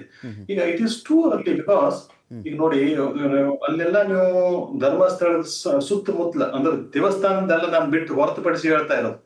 ಆ ಕಾಡಿನಲ್ಲಿ ಅಥವಾ ಸುತ್ತಮುತ್ತಲ ಕೆಲವು ಪ್ರದೇಶಗಳಲ್ಲಿ ಸಾಕಷ್ಟು ಬಾರಿ ಆರೋಪಗಳು ಈಗಾಗಲೇ ಕೇಳಿ ಬಂದಿದ್ದಾವೆ ಸಾರ್ವಜನಿಕ ವಲಯದಲ್ಲಿ. ಹಾಗಿದ್ದಾಗ ಇದು ಸ್ವಲ್ಪ ಗಂಭೀರ ಸ್ವರೂಪ ಪಡೆದುಕೊಳ್ತಿದೆ. ಇದನ್ನ ಯಾರು ಕೂಡ ಕುಂಬಳಕಾಯಿ ಕಳ್ಳ ಅಂದ್ರೆ ತಾವು ಹೆಗಲು ಮುಟ್ಟು ನೋಡ್ಕೋಬಾರ್ದು ಈ ಪರಿಸ್ಥಿತಿಯಲ್ಲಿ. ಮತ್ತೆ ಯಾರಿಗೂ ಕೂಡ ನೇರ ನೀವೇ ಮಾಡಿದ್ರಿ ಅಂತ ಹೇಳೋದನ್ನು ತಪ್ಪಾಗ್ತದೆ. ಇದು ತನಿಖೆ ಆಗ್ಲಿ ಅನ್ನೋದನ್ನ ತನಿಖೆಯನ್ನು ಎಲ್ಲರೂ ಕೂಡ ಸ್ವಾಗತಿಸಬೇಕು. ಸತ್ಯಾಸತ್ಯತೆ ಹೊರಗೆ ಬರಬೇಕು. ಆ ಜನರು ಅಳಲು ಏನಿದೆ ಇಷ್ಟು ದಿನದಿಂದ ಅದಕ್ಕೆ ಒಂದು ಲಾಜಿಕಲ್ ಎಂಡ್ ಬೇಕು.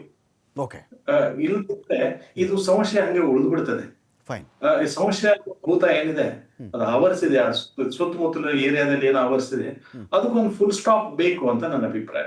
Fine sir, fine. Chalapathi sir, ನಿಮಗೆ ಈ ಪ್ರಶ್ನೆ ಇರುತ್ತೆ. ಈಗ ನೋಡಿ ಸರ್, ಈಗ ಆಯಿತು, ಈ ವ್ಯಕ್ತಿ ಯಾರೋ ವಿಷಲ್ ಬ್ಲೋವರ್ ಬಂದ, ಅವನೇನೋ ಹೇಳಿದ್ದಾನೆ, ಯಾರಿಂದಾನೋ ಇನ್ಫ್ಲೂಯೆನ್ಸ್ ಆಗಿಬಿಟ್ಟಿದ್ದಾನೆ, ಅಥವಾ ಅವನು ಏನೋ ಹೇಳಬೇಕು ಹೇಳ್ತಾ ಇದ್ದಾನೆ, ಈ ತನಿಖೆಗೆ ಒಂದು ದಾರಿ ಆದರೂ ಸಿಕ್ಕಲಿ ಅಂತ ಒಬ್ಬ ಸೃಷ್ಟಿ ಮಾಡಲಾದಂಥ ವ್ಯಕ್ತಿ ಅಂತ ನಾವು ಕನ್ಸಿಡರ್ ಮಾಡಿದ್ರೆ ಒಂದು ಭಾಗ ಇಟ್ಕೊಳ್ಳೋಣ ಸರ್. ಇನ್ನೊಂದು ಭಾಗ ಇಲ್ಲಿ VS ಉಗ್ರಪ್ಪನವ್ರ ವರದಿ ಹೇಳುತ್ತೆ ಸರ್. 2015ರಲ್ಲಿ ಈ ಕಮಿಟಿ ರಾಜ್ಯಾದ್ಯಂತ ಪ್ರವಾಸ ಮಾಡುತ್ತೆ. ಮಂಗಳೂರು ಸುತ್ತಮುತ್ತಲಿನ ಕೇಸನ್ನು 2018 ರಿಪೋರ್ಟ್ ಕೊಟ್ಟಿರೋದು. ಇದು 10 ವರ್ಷದಲ್ಲಿ ಮಂಗಳೂರಲ್ಲಿ ನಡೆದಂಥ ಅತ್ಯಾಚಾರ ಪ್ರಕರಣ 129, 10 ವರ್ಷದಲ್ಲಿ ಮಹಿಳೆಯರ ಮೇಲಿನ ದೌರ್ಜನ್ಯ ಪ್ರಕರಣ 601, ಮಕ್ಕಳ ಮೇಲಿನ ಲೈಂಗಿಕ ದೌರ್ಜನ್ಯ 50 ಕೇಸ್ಗಳಿವು. ಕಾಣೆಯಾದ ಮಕ್ಕಳ ಸಂಖ್ಯೆ ಆ ಭಾಗದಲ್ಲಿ 499, ಮಂಗಳೂರು ಭಾಗದಲ್ಲಿ ಕಾಣೆಯಾದ ಮಹಿಳೆಯರು 608. ಇದಿಡೀ ಮಂಗಳೂರು ನಾನು ಹೇಳ್ತಾ ಇದ್ದೀನಿ. ಧರ್ಮಸ್ಥಳ ಗ್ರಾಮ ಅಂತ ಬಂದಾಗ ಒಂದು 10 ಕನ್ಸಿಡರ್ ಮಾಡೋಣ, ಒಂದು 20 ಕನ್ಸಿಡರ್ ಮಾಡೋಣ, ಆಯಿತು ಒಂದು 50 ಕನ್ಸಿಡರ್ ಮಾಡೋಣ ಅಂದರು. ಇದು ರೆಕಾರ್ಡ್ಸ್, ಆನ್ ರೆಕಾರ್ಡ್ ಇರತಕ್ಕಂಥ ಮಾಹಿತಿಗಳು ಸರ್. ಇಷ್ಟರ ಒಳಗೇನೆ ಈ ವ್ಯಕ್ತಿ ಹೂತಿರಬಹುದಾದ 1 2 ಹೆಣ ಸಿಕ್ಕರೂ ಕೂಡ ಅದು ವ್ಯಾಲಿಡ್ ಆಗಲ್ವಾ ಕೇಸ್ಗೆ ಸಂಬಂಧಪಟ್ಟಂತೆ ಅಂತ.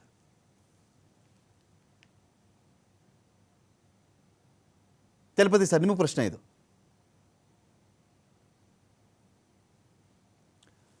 ಕೇಳಿಸ್ತದೆ ಚಲಪತಿ ಸರ್ ನನ್ನ ವಾಯ್ಸು? ಸರಿಯಾಗಿ ಕೇಳಿಸ್ತಾ ಇಲ್ಲ ನಿಮ್ಮ ವಾಯ್ಸು. Okay sir. ಸರ್, ಈಗ ಇಲ್ಲಿ ಉಗ್ರಪ್ಪನವ್ರ ವರದಿ ಇದೆಯಲ್ಲ ಸರ್, ಇಲ್ಲಿ ಉಗ್ರಪ್ಪನವ್ರ ಲೈವ್ ಬಂದಿದ್ರೆ ಚೆನ್ನಾಗಿರ್ತಿತ್ತೆ ಅಂತ. ಇರ್ಲಿ ಸರ್, ಇರ್ಲಿ. ಬಟ್ ಒಂದೇನು ಅಂದ್ರೆ, ನನ್ನ ಅನಿಸಿಕೆ, ಇಷ್ಟು ವರ್ಷ ಈ ಕೇಸುಗಳನ್ನ ತನಿಖೆ ಮಾಡದಿರೋ ಪೊಲೀಸರು ಇರ್ಲಿಕ್ಕೆ ಸಾಧ್ಯನೇ ಇಲ್ಲ. ಯಾವುದೇ ಒಂದು ಸಣ್ಣ ಕೇಸ್ ಬಂದ್ರು, ಒಂದು UDR ಕೇಸ್ ಆದ್ರೂ ಹೇಗ್ ಸತ್ತ, ಏನು ಅದನ್ನ ಪೋಸ್ಟ್ ಮಾರ್ಟಮ್ ಮಾಡಿಸಿ ಅವ್ನು ಯಾವ ರೀತಿ ಸತ್ತಿದ್ದಾನೆ ಅಂತ ಡಾಕ್ಟರ್ ಒಪಿನಿಯನ್ ತಗೊಂಡೇ ಮಾಡೋದು. ಈಗ ಮಣ್ಣಲ್ಲಿ ಮಣ್ಣಾಗಿ ಬರೀ ಮೂಳೆಗಳನ್ನ ತಗೊಂಡು ನಾನು ಇವರು ಹಿಂಗ್ ಮಾಡಿದ್ದಾರೆ ಹಂಗ್ ಮಾಡಿದ್ದಾರೆ ಅಂತ ಹೇಳೋದು, ಅದು ತನಿಖೆಯಲ್ಲಿ ಕಷ್ಟ ಸಾಧ್ಯ. ಆದ್ರೂ SIT ಅವರು ಏನ್ ಮಾಡ್ತಾರೆ, ಪ್ರಗತಿ ಏನಾಗ್ತದೆ ಏನು, ಯಾಕಂದ್ರೆ ನಮಗೆ ಸಂಪೂರ್ಣವಾದ ವಿವರ ಕೇಸ್ ಫೈಲ್ ನೋಡಿದ್ರೆ ನಮ್ಗೆ ಏನು ಅಂತ ಗೊತ್ತಾಗ್ತದೆ. ಅದರ ಅರಿವು, ಆಳ, ಅಳತೆ, ಉದ್ದ, ಅಗಲ ಪ್ರತಿಯೊಂದನ್ನು ನಾವು ಹೇಳ್ಬೋದು. ಬಟ್ ಏನು ನೋಡಿದ್ರೆ ನಾವು ಬರೀ ಪೇಪರ್ ಸ್ಟೇಟ್ಮೆಂಟ್ ಅಥವಾ ಪ್ರೆಸ್ ಸ್ಟೇಟ್ಮೆಂಟ್ ನೋಡಿ ನಾನು ಕಾಮೆಂಟ್ ಮಾಡೋದು ಸರಿ ಇಲ್ಲ, ಅದು ಸೂಕ್ತನೂ ಅಲ್ಲ. ಒಂದೇನು ಅಂದ್ರೆ, ಇಷ್ಟು ವರ್ಷ ಕೊಲೆ ಆದವರ ಮನೆಯವರು ತಿಳಿಸಿಲ್ಲ, ಕಂಪ್ಲೇಂಟ್ ಕೊಟ್ಟಿಲ್ಲ ಅಂದ್ರೆ ಅದು ಸಂಪೂರ್ಣವಾಗಿ ಆಶ್ಚರ್ಯ ಆಗ್ತದೆ. ನಂಬರ್ 1. ಇದರಲ್ಲಿ ಏನೋ ಈ ಹಿಂದೂ ಧರ್ಮದ ದೇವಸ್ಥಾನಗಳಿಗೆ ಮಸಿ ಬಳಿಯುವಂತ ಕೆಲಸ ನಡೀತಾ ಇದೆಯೇನೋ ಅಂತ ನನ್ನ ಅನಿಸಿಕೆ. ನಾನ್ ತಪ್ಪು ಇರ್ಬೋದೇನೋ, ನಾನು ಅದನ್ನ ಹೇಳೋದಿಲ್ಲ. ಬಟ್ ಎಲ್ಲೋ ಹಿಂದೂ ದೇವಸ್ಥಾನಗಳಿಗೆ ಮಸಿ ಬಳಿಯುವಂತ ಕಾರ್ಯಕ್ರಮ ನಡೀತಾ ಇದೆಯೇನೋ ಅಂತ ನನ್ನ ಅನಿಸಿಕೆ ಅನಿಸ್ತಾ ಇದೆ. ಅದಲ್ಲದೆ ಇದು ಎಲ್ಲೋ ಇದು ಈ ದೇವಸ್ಥಾನಗಳನ್ನ ಇತ್ತೀಚೆಗೆ ಈಗ ನಮ್ಮ ಗಾಳಿ ಆಂಜನೇಯ ದೇವಸ್ಥಾನನ ತಗೊಳಕ್ಕೆ ಶುರು ಮಾಡಿದ್ರು. ಹಂಗೆ ಸರ್ಕಾರ ವಶಪಡಿಸ್ಕೊಳ್ಳೋದಕ್ಕೆ ಇದನ್ನೇನಾದ್ರೂ ಒಂದು ಫೌಂಡೇಶನ್ ಆಗ್ತಾ ಇದೆಯಾ ಅಂತಾನು ನನ್ಗೆ ಅನಿಸ್ತಾ ಇದೆ. Fine sir, fine. ಈಗ ಸಂಕೇತನಿಗೆ ಸರ್ ಇನ್ನೊಂದು ಪಾಯಿಂಟ್ ಬರುತ್ತೆ ಸರ್ ಇಲ್ಲಿ. ಈಗ ಈ ನಂಬರ್ ನಾನು ಹೇಳಿದ್ನಲ್ಲ ಸರ್, ಈ ನಂಬರ್ ಉಗ್ರಪ್ಪನವರ ವರದಿ ಸರ್. ಇದು ಉಗ್ರಪ್ಪನವರ ವರದಿಯ ಒಂದು ಭಾಗವಾಗಿ ಈ ನಂಬರ್ ಸಿಕ್ಕಿದೆ. ಕಂಪ್ಲೇಂಟ್ಗಳು ಎಲ್ಲೂ ದಾಖಲಾಗದೆ ಪೊಲೀಸ್ ಠಾಣೆವರೆಗೂ ಈ ಒಂದು ದೂರುಗಳು ಅಥವಾ ಸೋಮೋಟೋ ಕೇಸ್ ರೂಪದಲ್ಲಿ ಇದು ಬರದೆ ಇಷ್ಟು ಮಹಿಳೆಯರ ಕಾಣೆಯಾದರು, ಇಷ್ಟು ರೇಪ್ಗಳಾಯಿತು, ಇಷ್ಟು ಮಕ್ಕಳು ಹಿಂಗೆ ನಾಪತ್ತೆ ಆಗಿಬಿಟ್ಟಿದ್ದಾರೆ, ಈ ಥರದವ್ರು ಇಂತಿಂಥ ಲೈಂಗಿಕ ದೌರ್ಜನ್ಯ ಆಗಿದೆ, ಈ ನಂಬರ್ ಬರೋಕ್ಕೆ ಸಾಧ್ಯನೇ ಇಲ್ಲ. ದೂರು ದಾಖಲಾಗಿರುತ್ತೆ. ಇಷ್ಟು ದೂರುಗಳ ವಿಚಾರದಲ್ಲಿ ನಾನು ಉಗ್ರಪ್ಪನವ್ರು ಕೇಳಿದೆ, ಆ ಕೇಸ್ಗಳನ್ನು ಯಾರಾದರೂ ಆ ವ್ಯಕ್ತಿಗಳಿಗೆ ಸಂಬಂಧಪಟ್ಟವ್ರು ಬಂದು ಕೊಟ್ರಾ, ಇಲ್ಲ ಪೊಲೀಸರೇ ಹಾಕ್ಕೊಂಡ್ರಾ ಅಂತ. ಅದಕ್ಕೆ ನಾನು ಅದರ ಬಗ್ಗೆ ನಾನೆಲ್ಲ ಮಾತಾಡಲ್ಲ ಅಂತ ಹೇಳಿಬಿಟ್ರು ಉಗ್ರಪ್ಪನವರು. ನನ್ನದೇ ಡಿಬೇಟಲ್ಲಿ ಆ ಮಾತನ್ನು ಹೇಳಿಬಿಟ್ರು. ಈಗ ಈ ನಂಬರ್ ಬಂದ ಮೇಲೆ ಆ ಕೇಸ್ ಅಂತ ದಾಖಲಾಗಿರಬೇಕು, one or the other police station ಆಗಿರಬೇಕಲ್ವಾ, ಆಯಾಮದಲ್ಲೂ ನೋಡೋಕ್ಕಾಗುತ್ತೆ ಈ ಕೇಸ್ನ ಅಂತ. ನೋಡಿ, ಉಗ್ರಪ್ಪನವ್ರ ವರದಿ ಕೂಡ ಒಂದು ವಿಚಾರವನ್ನ ಪ್ರತಿಪಾದಿಸ್ತದೆ. ಏನಂದ್ರೆ ಕೆಲವೊಂದು ಆ ಅವಧಿಯಲ್ಲಿ ಅಸಹಜ ಸಾವುಗಳಾಗಿದ್ದಾವೆ ಅನ್ನೋದು ಒಂದು. ಅದು ವರದಿ ಆಗಿದೆಯೋ ಸಾವು ಪೊಲೀಸ್ ಸ್ಟೇಷನ್ ಅಲ್ಲಿ, ಮತ್ತೊಂದ್ ಕಡೆಗೆ ಇಲಾಖೆಯಲ್ಲಿ ಕಾನೂನಾತ್ಮಕವಾಗಿ ಇಲ್ವೋ ಅನ್ನೋದು ಅದು ತನಿಖೆ ಆಗ್ಬೇಕಾಗಿರುವಂತ ವಿಚಾರ. ಮತ್ತೆ ಎರಡನೇದು ಯಾವ ಆಧಾರದ ಮೇಲೆ ಆ ಅಂಕಿ ಸಂಖ್ಯೆಗಳನ್ನ ಕೊಟ್ಟರು ಅನ್ನೋದು ಕೂಡ ಅದು ಒಂದು ತನಿಖೆ ಆಗ್ಬೇಕಾಗಿರುವಂತ. ಸುಮ್ನೆ ಕೊಟ್ಟಿರೋ ಲೆಕ್ಕಾಚಾರವ ಅಥವಾ ಏನಾದ್ರು ದಾಖಲೆ ಆಧಾರಿತ ಮೇಲೆ ಕೊಟ್ಟಿರುವಂತಂತ ಅಥವಾ ಸ್ಥಳೀಯರ ಹೇಳಿಕೆಗಳನ್ನು ಪಡೆದುಕೊಂಡು ಕೊಟ್ಟಿರುವಂತಂತ ಯಾರ ಹೇಳಿಕೆಯನ್ನು ಪಡೆದಿದ್ದಾರೆ ಅನ್ನೋದಾಗ್ಲಿ ಎಲ್ಲವೂ ಕೂಡ ಬಹಳ ವಿಶೇಷ ಪ್ರಾಮುಖ್ಯತೆಯನ್ನು ಪಡಿತಾರೆ. ಇದು ಒಂದು. ಎರಡನೇದ್ದು ಈ ಉಗ್ರಪ್ಪನವರು ವರದಿಯ ಸತ್ಯಾಸತ್ಯತೆ, ಈ ಫಿರ್ಯಾದಿದಾರಿ ಅಥವಾ ಈಗ ಸಾಕ್ಷಿ ಅಂತ ಏನ್ ಹೇಳ್ತೀವಿ, ಈಗ 164 ಸ್ಟೇಟ್ಮೆಂಟ್ ಅಲ್ಲಿ ಕೊಟ್ಟಿರುವಂತವ್ರ ಅವರ ಸತ್ಯಾಸತ್ಯತೆ, ಇದು ತನಿಖೆ ಆದ ನಂತರನೇ ಹೊರಗೆ ಬರೋದು. ಈಗ ಯಾರೇ ನಾವ್ ಏನೇ ಹೇಳಿದ್ರು ಕೂಡ ಈಗ ಆರೋಪ ಅನ್ನೋದೇನಿದೆ ಇದು ಗಾಳಿಯಲ್ಲಿ ಗುಂಡು ಹೊಡೆದ ಹಾಗೆ. ಆ ಸತ್ಯಾಸತ್ಯತೆ ಎಲ್ಲರೂ ನಾವು ಏನೂ ತಪ್ಪಾಗಿಲ್ಲ ಅಥವಾ ಯಾರ ಕಡೆಯಿಂದ ಏನೂ ತಪ್ಪಿಸಿಗಿಲ್ಲ, ಆ ಜಾಗದಲ್ಲಿ ಏನೂ ಘಟನೆಗಳೇ ಆಗಿಲ್ಲ ಅನ್ನೋ ವಾದ ಇದ್ರು ಕೂಡ, ಕೆಲವು ಜನರ ವಾದ ಇದ್ರು ಕೂಡ ಅದ ತನಿಖೆಗೆ ಯಾಕೆ ಬೇಡ ಅಂತಾರ ಅನ್ನೋದು ನನಗೆ ಅರ್ಥ ಆಗ್ತಿಲ್ಲ. ಅವು ಎಲ್ಲ ಅವ್ರು ಪೂರಕವಾಗಿನೂ ಬರಬಹುದು. ಅದು ತೀರ್ಪು, ತನಿಖೆ, ವರದಿ ಏನೋ ಇಷ್ಟು ದಿನ ಮಾಡಿರೋ ಆರೋಪಗಳೆಲ್ಲ ಸುಳ್ಳಿನಿಂದ ಕೂಡಿದವೆ, ಆತರ ಘಟನೆಗಳೇ ಇಲ್ಲ, ಅಥವಾ ಅದರ ನಿರ್ಮಲತೆಯನ್ನ ಅಥವಾ ಅದರ ಪ್ರಾಮುಖ್ಯತೆಯನ್ನ ಕಡಿಮೆ ಮಾಡೋ ಒಂದು ದುಷ್ಕೃತ್ಯ ನಡೀತಾ ಇದೆ ಅನ್ನೋದ್ರ ಬಗ್ಗೆ ಆಗ್ಲಿ, ಅಥವಾ ಇದೇನಾದ್ರೂ ಷಡ್ಯಂತ್ರದಿಂದ ಅಥವಾ ಏನೀಗ ಚಲಪತಿ ಅವರು ಒಂದು ಮಾತು ಹೇಳ್ತಾ ಇದ್ರು, ಹಿಂದೂ ದೇವಾಲಯಗಳ ವಿರುದ್ಧ ಪಿತೂರಿ ನಡೀತಾ ಇದೆ, ಎಲ್ಲೋ ಒಂದು ಸುಸಜ್ಜಿತ ದುಷ್ಕೃತ್ಯ ಅಥವಾ ಷಡ್ಯಂತ್ರ ನಡೀತಾ ಇದೆ ಅಂತ ಏನ್ ಹೇಳ್ತಾ ಇದಾರಲ್ಲ, ಆ ವಿಚಾರವನ್ನು ಒಪ್ಕೋಬೇಕಂದ್ರೂ ತನಿಖೆ ಬೇಕೇ ಬೇಕು. ಅವರ ವಾದವನ್ನು ಒಪ್ಪಿಗೆಬೇಕಂತಂದ್ರೂ ಕೂಡ ತನಿಖೆ ಬೇಕೇ ಬೇಕು. ಹಾಗಾಗಿ ಚಲಪತಿಯವರ ವಾದ ಆಗ್ಲಿ ಅಥವಾ ಸರ್ಕಾರದ ವಾದ ಆಗ್ಲಿ ಅಥವಾ ಸ್ಥಳೀಯರ ವಾದ ಆಗ್ಲಿ ಅಥವಾ ಕೆಲವು ಜನ ಫಿರ್ಯಾದಿದಾರರ ವಾದ ಆಗ್ಲಿ ಅಥವಾ ಈ ಮಾಧ್ಯಮಗಳಲ್ಲಿ ಬಂದಿರುವಂತ ವಿಚಾರಗಳಾಗ್ಲಿ ಹಾಗೂ ಸ್ಥಳೀಯರ ಹೇಳಿಕೆಗಳು ಇಷ್ಟು ದಿನ ಏನಲ್ಲಿ ಸರ್ಕ್ಯುಲೇಟ್ ಆಗ್ತಾ ಇದಾವಲ್ಲ, ಅವು ಎಲ್ಲಾ ವಿಚಾರಗಳಂದ್ರೆ ಸಾಕಷ್ಟು ಜನರ ಸಾಕಷ್ಟು ಅಭಿಪ್ರಾಯಗಳಿದಾವೆ. ಒಂದಕ್ಕೊಂದು ವ್ಯತಿರಿಕ್ತನೂ ಇದಾವೆ, ಕೆಲವೊಂದು ಪೂರಕವಾಗಿನೂ ಇದಾವೆ. ಹಾಗಾಗಿ ಇಷ್ಟೊಂದು ಗೊಂದಲಗಳಿದ್ದಾಗ ತನಿಖೆ ಆಗ್ಲೇಬೇಕಾಗಿರೋದು ಸದ್ಯದ ಪರಿಸ್ಥಿತಿಯ ಅನಿವಾರ್ಯತೆ. ಆ ಅನಿವಾರ್ಯತೆಯನ್ನ ಅಲ್ಲಗಿಳಿಯುವಂತ ಯಾವುದೇ ಇದರಲ್ಲಿ ಮುಖ್ಯವಾದ ಅಂಶಗಳು ಕಂಡು ಬರ್ತಾ ಇಲ್ಲ. ತನಿಖೆನೇ ಬೇಡ ಅನ್ನುವಂಥದ್ದು ವಾದ ನನ್ನ ಅಭಿಪ್ರಾಯದಲ್ಲಿ ಸರಿಯಲ್ಲ. ತನಿಖೆ ಆಗ್ಲಿ, ಎಲ್ಲರಿಗೂ ನ್ಯಾಯ ಸಿಗ್ಲಿ. ನಾವು ಏನ್ ಇನ್ನೋಸೆಂಟ್ ಅಂತ ಕೆಲವು ಜನ ಹೇಳ್ತಾ ಇದ್ದಾರೆ, ಅವ್ರಿಗೂ ಕೂಡ ಅಕಸ್ಮಾತ್ ತನಿಖೆ ಆಧಾರದಲ್ಲಿ ಅವ್ರ ವಿರುದ್ಧ ಏನು ಸಾಕ್ಷಿ ಇರದೇ ಇದ್ರೆ ಅವ್ರು ಇನ್ನೋಸೆಂಟ್ ಅನ್ನೋದಾದ್ರೂ ಪ್ರೂವ್ ಆಗ್ಲಿ, ಅಥವಾ ಯಾರು ಆರೋಪ ಮಾಡ್ತಾ ಇದಾರಲ್ಲ ಅವ್ರದ್ದು ಏನಾದ್ರು ನಾವೇ ಕರೆಕ್ಟ್ ಇದೀವಿ ಅಥವಾ ನಮ್ಗೆ ವಿರುದ್ಧ ಸಾಕ್ಷಿಗಳು ಏನೇನಿದಾವೆ ಎಲ್ಲ ಕೊಡ್ತೀವಿ ಅನ್ನೋದಿತ್ತು ಅಂದ್ರೆ ಅವ್ರಿಗಾದ್ರೂ ನ್ಯಾಯ ಸಿಗ್ಲಿ. ಯಾರಿಗಾದ್ರೂ ನ್ಯಾಯ ಸಿಗ್ಲೇಬೇಕು. ನ್ಯಾಯ ಯಾವಾಗ ಸಿಗಲು ತನಿಖೆ ಆದ ನಂತರ ಮಾತ್ರ, ಕೋರ್ಟ್ ನಲ್ಲಿ ಅದಕ್ಕೆ ವರದಿ ಸಲ್ಲಿಸಿದ ನಂತರ, ಕೋರ್ಟ್ ನಲ್ಲಿ ತೀರ್ಮಾನ ಆದ ನಂತರ ಸಲ್ಲುತ್ತದೆ. ಅದಕ್ಕಿಂತ ಮುಂಚೆನೆ ನಾನು ಈ ಒಂದ್ ಮಾತು ಹೇಳಿದ್ದೀವಿ ಒಂದ್ 2 ನಿಮಿಷದ ಹಿಂದೆ, ಯಾರು ಕೂಡ ಇವರೇ ಆರೋಪಿ ಅಂತ ಹೇಳೋದನ್ನು ತಪ್ಪು ಈ ಸದ್ಯದ ಪರಿಸ್ಥಿತಿಯಲ್ಲಿ ತನಿಖಾ ಹಂತದಲ್ಲಿದ್ದಾಗ. ಅದೇ ರೀತಿ ಬರೀ ಯಾರೋ ಏನೋ ಆರೋಪ ಮಾಡ್ತಾರೆ ಅಂದ್ ಮಾತ್ರಕ್ಕೆ ಕುಂಬಳಕಾಯಿ ಕಳ್ಳ ಅಂದ್ರೆ ನಾನೇ ಅಂತ ಅನಲಾರ್ದನೆ ಹೆಗಲು ಮುಟ್ಟಿ ನೋಡ್ಕೊಳ್ಳೋದನ್ನು ಕೂಡ ಈ ಸಂದರ್ಭದಲ್ಲಿ ತಪ್ಪು. ಯಾರು ತಮ್ಮನ್ನ ತಾವೇ ಆ ರೀತಿ ಆರೋಪಿಸ್ತಾ ಅಂದಲೇ ನಿಲ್ಲಿಸ್ಕೋಬಾರ್ದು. ಆ ರೀತಿ ಅಲ್ಲ. ಕಾನೂನು ಪ್ರಕ್ರಿಯೆ ಪ್ರಕಾರ ಅದರಲ್ಲಿ ತನಿಖೆ ಆಗ್ತದೆ, ಆ ಪ್ರಕಾರ ಒಂದು ವರದಿ ಬರ್ತದೆ, ಕೋರ್ಟ್ ನಲ್ಲಿ ಟ್ರಯಲ್ ಆಗ್ತದೆ. ಟ್ರಯಲ್ ಆದ ನಂತರ ಯಾರು ತಪ್ಪಿತಸ್ಥರು ಹೌದು ಅನ್ನೋ ತೀರ್ಮಾನ ಆಗುತ್ತೆ. ಅದಕ್ಕಿಂತ ಮುಂಚೆನೆ ಇವರು ಆರೋಪ ಮಾಡೋದಾಗ್ಲಿ ಅವ್ರ ಆರೋಪ ಮಾಡೋದಾಗ್ಲಿ ಇದ್ಯಾವುದು ಸಮಂಜಸ ಅಲ್ಲ ಅಂತ ನನ್ನ ಅಭಿಪ್ರಾಯ. ಏನಾದ್ರು ಸಾಕ್ಷಿಗಳು ಇತ್ತು ಅಂದ್ರೆ ನಿಜವಾಗ್ಲೂ ಹೇಳುವಂತದ್ದು, ತಾವು ಯಾರು ಅಪರಾಧ ಮಾಡಿದ್ದಾರೆ ಅಂತ ಏನ್ ಕೆಲವು ಜನ ಆರೋಪ ಮಾಡ್ತಾ ಇದ್ದಾರೆ ಅವ್ರಿಗೆ ಒಂದು ಸುವರ್ಣ ಅವಕಾಶ. ಆರೋಪ ಮಾಡೋಕ್ಕಿಂತ ಅದ್ರ ಸಂಬಂಧಪಟ್ಟ ಪೂರಕ ಸಾಕ್ಷಿಗಳನ್ನ ದಾಖಲೆಗಳನ್ನ ಒದಗಿಸಿದ್ರೆ ಸೂಕ್ತ. ಯಾರಿಗ್ ಕೊಡ್ಬೇಕು, ಮಾಧ್ಯಮದಲ್ಲಿ ಹೇಳಿದ್ರೆ ಆಗಲ್ಲ, ಅಥವಾ ಯಾರ್ದಾರು ಮುಂದೆ ಸೋಷಿಯಲ್ ಮೀಡಿಯಾದಲ್ಲಿ ಹೇಳಿದ್ರೆ ಆಗೋದಲ್ಲ. ಈಗ ತನಿಖೆ ನಡೀತಾ ಇದೆ, ತನಿಖಾಧಿಕಾರಿಗಳಿಗೆ ಎಲ್ಲಾ ಮಾಹಿತಿಗಳನ್ನು ಒದಗಿಸ್ಬೇಕು. ಇದೊಂದು ಅವಕಾಶ ಇದೆ. ಅವ್ರ ಹೇಳಿಕೆಯಲ್ಲಿ ಅಥವಾ ಅವ್ರ ಮಾತಿನಲ್ಲಿ ಸತ್ಯಾಸತ್ಯತೆ ಇತ್ತು ಅಂದ್ರೆ ಇದಕ್ಕಿಂತ ದೊಡ್ಡ ಅವಕಾಶ ಮತ್ತೊಂದು ಸಿಗೋದಿಲ್ಲ ಅವ್ರಿಗೆ. ಎಲ್ಲಾ ಮಾಹಿತಿಗಳನ್ನ ಬಿಚ್ಚಿಟ್ಟಲ್ಲಿ ಸತ್ಯಾಸತ್ಯತೆ ಏನೇ ಇದ್ರೂ ಕೂಡ ಅದಕ್ಕೆ ಸತ್ಯಕ್ಕೆ ಜಯ ಆಗ್ತದೆ ಅನ್ನೋದು ನನ್ನ ವಿಚಾರ. ಹಾಗಾಗಿ ನಾವು ಈಗ್ಲೇನೆ ಅವ್ರು ಇನ್ನೋಸೆಂಟ್ ಅನ್ನೋದಾಗ್ಲಿ ಇವ್ರು ಅಲ್ಲ ನೋಡಿ. ಒಂದು ಯಾವ್ದೋ ಪೂಜಾರಿ ಅನ್ನೋದ್ರ ಬಗ್ಗೆ ಒಂದು ಕೊಲೆ ಆಗಿತ್ತು ಇದರಲ್ಲಿ, ಕೊಲೆ ಆಕಾರ ಪ್ರಕರಣ ದಾಖಲಾಗಿ CBIಗೆಲ್ಲ ವಹಿಸ್ಕೊಡ್ಲಾಗಿತ್ತು. ನಮ್ಗೆ ಗೊತ್ತಿರ್ಬೇಕು, ಅವ್ರ ಹೆಸರು ನನಗೆ ಇನ್ನೂ ಪೂರ್ತಿ ನೆನಪಿಲ್ಲ. ಅವ್ರಿಗೆ ಸಂಬಂಧಪಟ್ಟಂಗೆ CBI ಕೊಟ್ಟ ನಂತರ CBI ಏನ್ ಮಾಡ್ತು ಕೊನೆಗೆ? ಯಾರಾದ್ರೂ ಕೊಲೆ ಆಗಿದೆ ಅಂತ ಹೇಳ್ತಾ ಇಲ್ಲ. ಹಾಗಾಗಿ ತನಿಖೆ ಆದ ನಂತರನೇ ಸತ್ಯಾಸತ್ಯತೆ ಹೊರಗೆ ಬರೋದು. ಹಾಗಾಗಿ ಹಿಂದೂ ಟೆಂಪಲ್ಗಳಿಗೆ ಅಟ್ಯಾಕ್ ಮಾಡ್ಲಾಗ್ತದೆ ಅನ್ನೋದಾಗ್ಲಿ, ಆ ರೀತಿ ಬಣ್ಣವನ್ನು ಲೇಪಿಸೋದಾಗ್ಲಿ, ಅಥವಾ ಹಿಂದೂ ಟೆಂಪಲ್ಗಳು ಸೇಫ್ ಇಲ್ಲ ಅನ್ನೋದಾಗ್ಲಿ, ಅದೆಲ್ಲ ತಪ್ಪು. ಇದು ಯಾವುದೇ ಟೆಂಪಲ್ಗೆ ಸಂಬಂಧವಿರದಂತ ವಿಚಾರ, ಅದು ಸ್ಪಷ್ಟತೆ ನಮಗಿರ್ಬೇಕು. ಅಲ್ಲಿ ಸುತ್ತಮುತ್ತಲ ನಡೀತಾ ಇರೋ ಘಟನೆಗಳಿಗೆ ಮಾತ್ರ ಸೀಮಿತವಾಗಿರುವಂತ ವಿಚಾರ. ಟೆಂಪಲ್ ಬಗ್ಗೆ ಅಥವಾ ದೇವಸ್ಥಾನಗಳ ಬಗ್ಗೆ ಯಾರಿಗೂ ಅಗೌರವ ತೋರಿಸಬಾರದು. ಆ ವಿಚಾರಗಳಿಗೆ, ಹಿಂದೂ ಭಾವನೆಗಳಿಗಾಗ್ಲಿ, ದೇವಸ್ಥಾನಗಳ ಭಾವನೆಗಳಿಗಾಗ್ಲಿ, ಭಕ್ತರ ಭಾವನೆಗಳಿಗಾಗ್ಲಿ ಯಾರು ಧಕ್ಕೆ ಬರುವಂತ ಮಾತನಾಡೋದು ಬೇಡ, ಸರಿಯಲ್ಲ, ಸಮಂಜಸ ಅಲ್ಲ.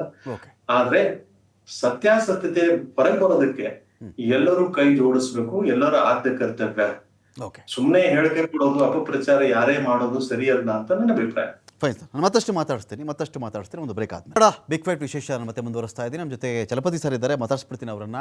ಚಲಪತಿ ಸರ್, ಈಗ ಇದರಲ್ಲಿ ಎರಡರಲ್ಲಿ ಯಾವುದೋ ಒಂದು ಮಾತ್ರ ನಿಜ ಇರೋಕ್ಕೆ ಸಾಧ್ಯ ಸರ್. ಒಂದು, ಇಲ್ಲಿ ಕೊಲೆಗಳೇ ನಡೆದಿಲ್ಲ.